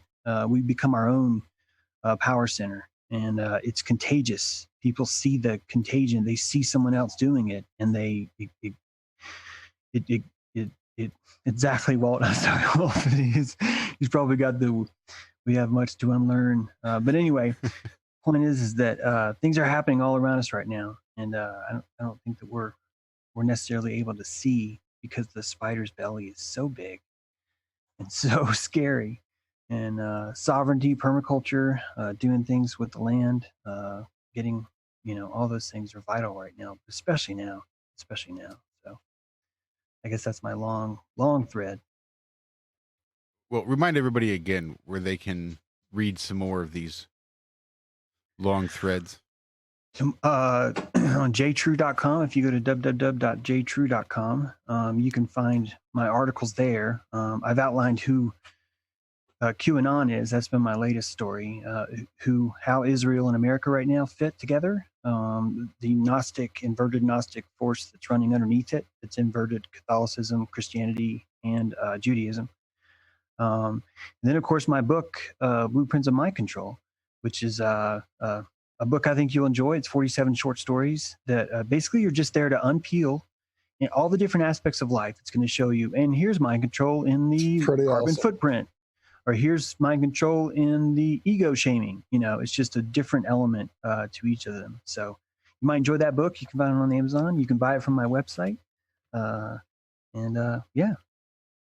Plug. Here I'm plugging the hell out of it, trying to get it up there on the screen. I appreciate you guys. Oh, Thanks, man, it's great. I've been having a blast with it, truly. I've enjoyed the hell out of it. I knew you would.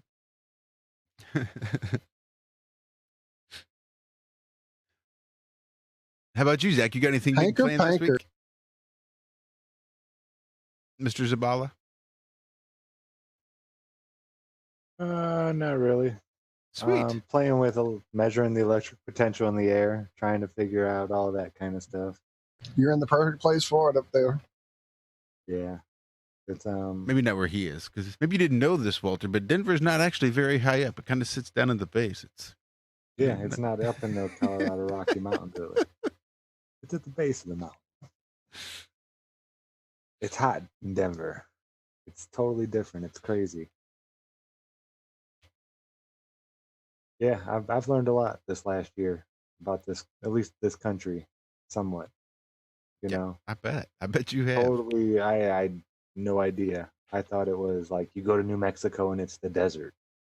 You know, just nothing. And there's barely any place in New Mexico where there's nothing. There's always little bushes or little trees or something. It's weird.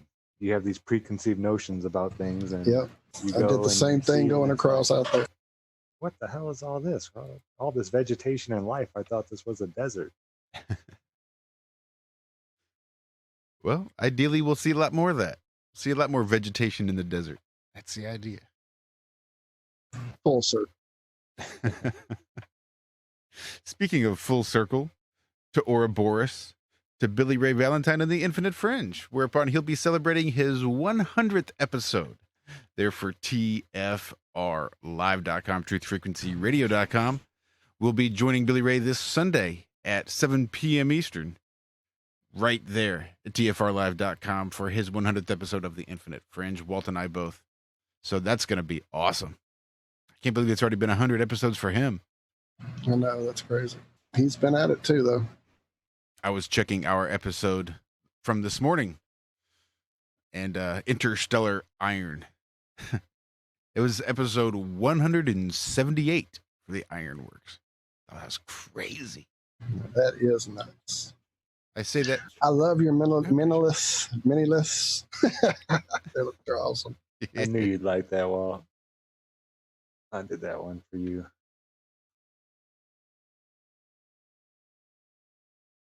Yeah, I put the Pokemon on our thumbnail for the Ironworks just for Walter. Even put some VR head goggles on it just for him too. Shout out Stan Smith in chat earlier. Chris and I were playing with the cameras. Man, you got some great shots, by the way, Zach. Oh, I'm sorry. I didn't realize. Ah, no worries. Thank you, man. Yeah, it's gorgeous out there. It's really hard not to get good shots. Right, just point and you get a good shot. Yeah. I know that's how it was in Oregon. There were no bad shots. Yeah, that's my screensaver right there. This one, I love that picture. That is a good one.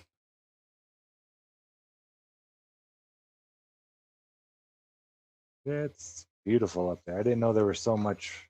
They said it's usually a lot drier. Wow, Columbine. that's amazing. Yeah, that's a good one. That macro view on these cameras is something else. There's some weird looking fly eating like a housefly. That's the bill of Chris Van Matre's hat right there. That's so weird. Yeah, there you go.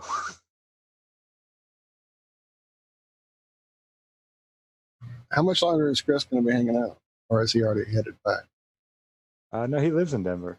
Oh, for some reason I was thinking Florida. Why did I think that? A. McKinsey. Shots for whatchamacallit, convention possibilities.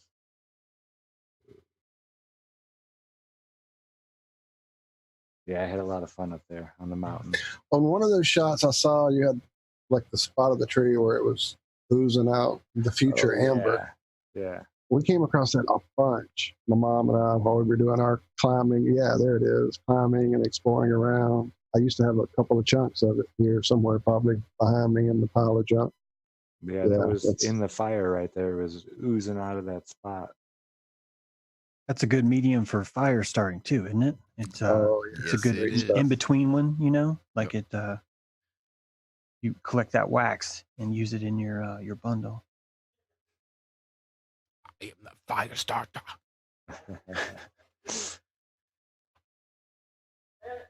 Yeah, if you like nature, though, definitely visit Colorado. It's full of it.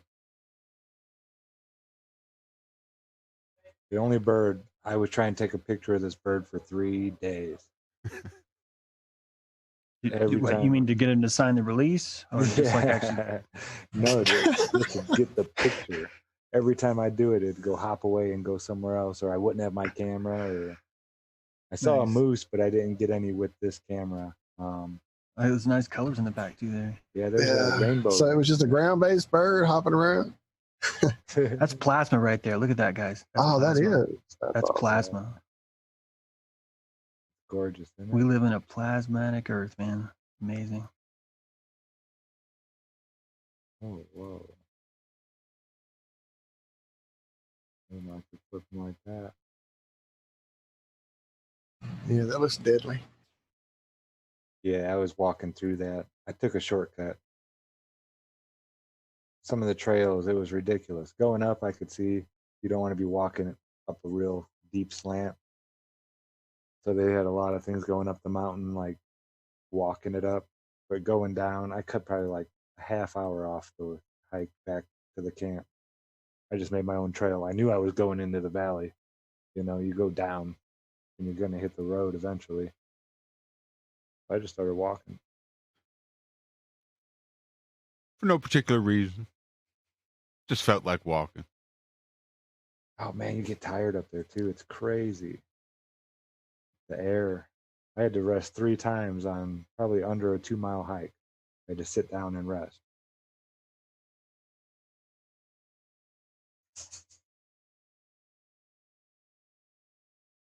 Yeah, that's awesome. So that is amazingly beautiful. Yeah, I'll never forget. When I saw it, I was just like, what the?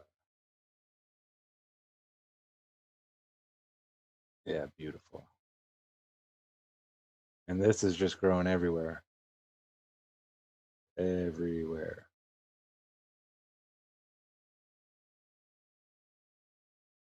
You know what that is. I don't know nothing about nothing, officer. There's just patches all over the place up there.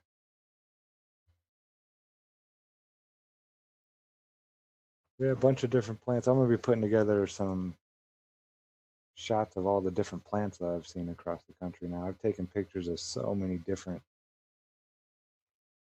I found stuff like 3 different flowers in Walt's yard I had never ever seen before.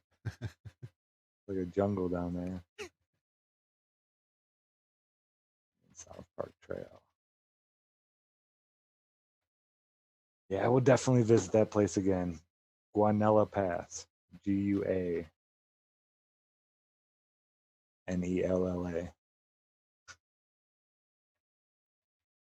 For sure. Just beautiful.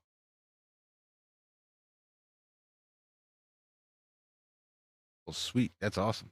Yeah. Well, I'm about ready, guys. I want to start playing with this feral cell.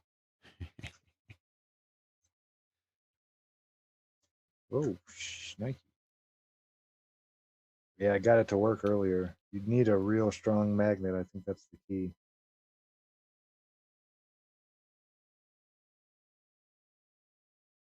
Yeah, we're going to have some fun. What is that? The feral cell. Like Ken Wheeler, you can look at lines of magnetism with it. Okay, yeah. I know what you're talking about. I mean, you know, when I say I know, I embrace that mystery, the mysterious, wonderful nature of how things are working. So yeah, that's what I'm going to be doing tonight probably. Just playing with that, seeing what I can't figure out. Well, that'll be sweet. I want to take it apart. I know I want to watch you do things with it on your videos. I can't wait. My dog is. Oh. Well, thank you all out there for hanging out with us, and we will definitely be back on Tuesday over there on Ironworks TFR. You should know that by now. If you don't, come hang out with us. Shout out to the Iron Scouts who are here. We appreciate that. Liz the Iron Maiden.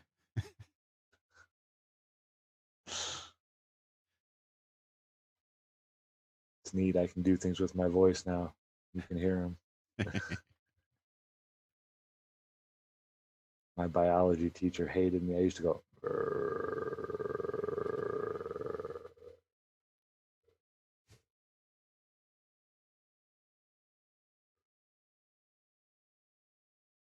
And then as soon as he stood up, I'd stop. He'd go walk around the class. Then he'd sit down, and as soon as his butt hit the seat, it was. I don't know what that is. That's really weird. That's what he got for picking on one of my buddies. Well, I don't think I have anything, Walter. You have anything left? No, I need to get out of here and take care of the show. Thank y'all. Love y'all so much. Michelle, I said hi and love her. I will. Yeah, yeah. Same there, Walt. I will for sure. Thanks, y'all. Always a pleasure, James. James, again, definitely. Thank you. Oh yeah, join Love this your campfire. Insights. Yep, I love your insights. Likewise, let's keep campfire going. Heck yeah. How did things go today? Is that ready to be talked about yet, or is that still coming up? My recording today? Yeah. Yeah, that'll be out tomorrow. I'll be on Freeman TV. That's my third showing with him, and I'll outline more about this inversion thing, this Gnostic inversion thing that's coming with him.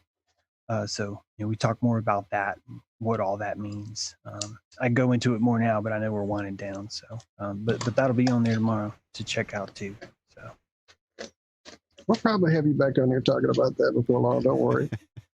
Yeah, there's lots to talk about. It's been a week. Holy cow! It definitely has been a week, man. Thank you for helping make it better than it could have been, for sure. And Freeman TV, that's no joke. Yeah, I know. I love that guy. He's yeah, for sure. Really great. Because my second show I did with him, something was up with Freeman. He was distant.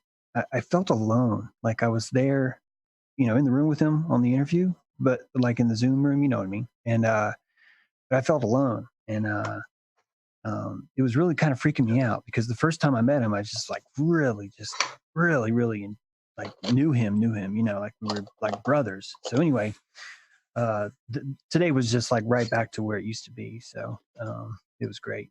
It was a really good talk, and he's got that deep back knowledge too. So he's way.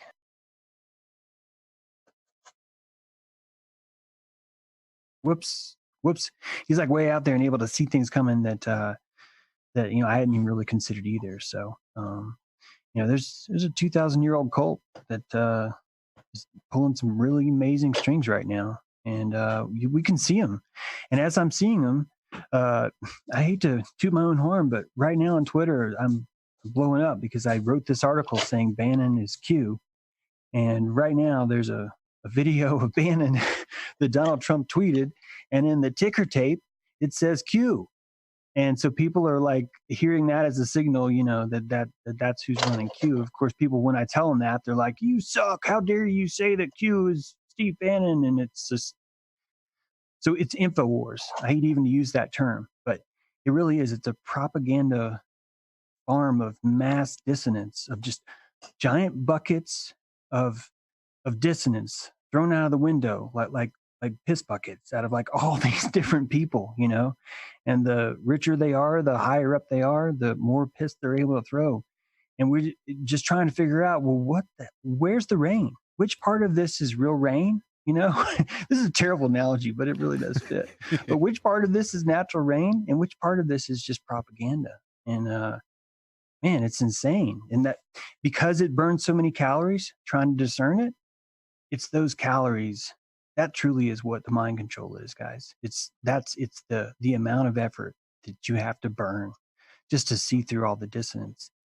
That's really what ends up breaking all of us in a way, because we're only able to give so many calories to that kind of discernment all the time. Ain't that the truth? But again, that's one of the things I really like about taking that moment of quiet time and meditation to help recharge the batteries and conserve a few calories for a little while, so I can get back out there and start burning them again. Well, that's why flat Earth is such a crucial psychology right now. That's why I find more kindling next to those who see things that way, because that really is the perfect antibody. You know, when you embrace a flat Earth, every single lie that was flying in the air immediately falls to the ground and flops. It's just, there it is. Now, every single truth also, because now you got to start over. But man, it's so nice to start with a clean room. Like, it's a beautiful dojo when everything's gone and you can go, okay, let's build a dojo now. What the hell's gravity? What the hell is ether? What do I know? What do I not know? You know, and the psychology, I don't think we understand how powerful our beliefs are to affecting the world around us. Man, the fact that we think that most of our universe is up there above the clouds and far away in this vacuum, it's like putting most of your focus. You have to spread it out. You have to spread it to the edge of the universe. And that's creaming. It's taking your power and spreading it like a fine peanut butter, like as smooth as you can. And we're losing it all because it's having to maintain this giant vastness that's ever expanding. So, you know, this flat Earth stuff it's more about the ether for me. It's more about ether Earth, you know. For me at least. There's a stationary ground and there's a rotating ether. And man, we can just maintain that focus and keep thinking that way. Things get a lot better overnight. The psychology becomes manageable. Well, beautiful. I hope that can be true for everyone. I hope everyone can find a psychology that's manageable, because I think there's a lot of people out there trying to suffer through with a psychology that's not manageable. Mm-hmm. And I can't maintain this focus 24/7. I can't keep this. There's too many people that think the other way around. Their vibrations are ripples into my vibrations too. You know, it's really difficult to keep that. So that's why it's good to have campfires with people that, you know, are willing to look the same way. It's an eddy in the stream, you know, like right behind the rock, there's that eddy there, that little still chill spot, you know. Hey, I have a random sun gazing tip. People are kind of just watching the sun at sunset, and you can actually separate the sun into two. I don't know if that's cross-eyed or what, but then you cover the sun with the holes in your eyes, and you actually get the direct sun through the fiber optic nerve, and it's a lot more powerful that way.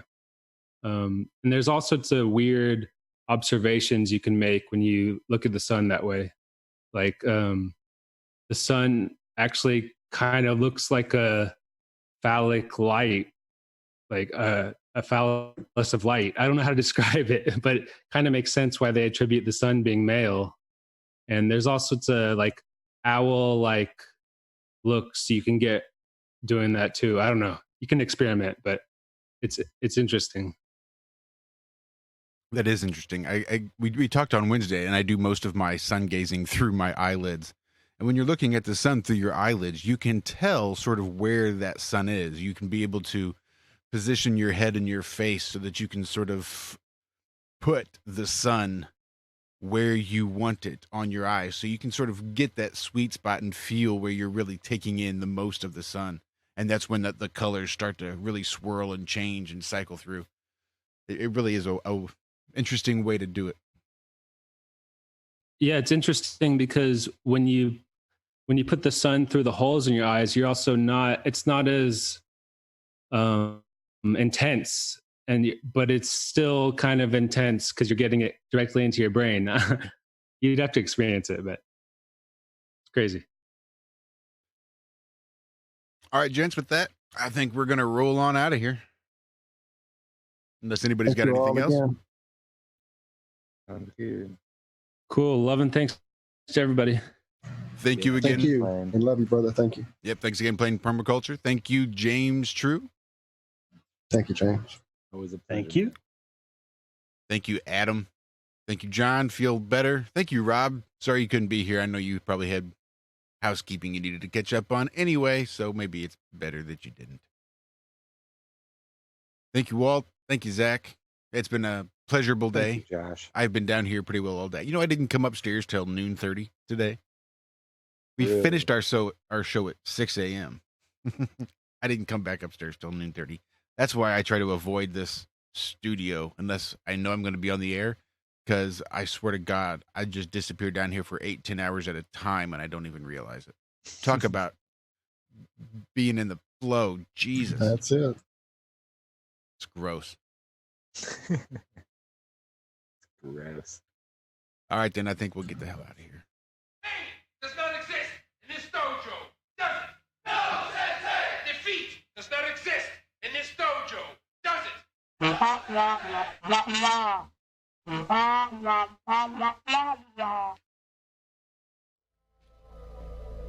All right, everybody. We will see you right back here next week for another episode of Have No Sphere. Right here on the Iron Rail Media YouTube channel. Much love to everybody. Hope you have a calm and relaxing week. Remember, stand on your own 2 feet so that you can better help up those around you. Bye-bye.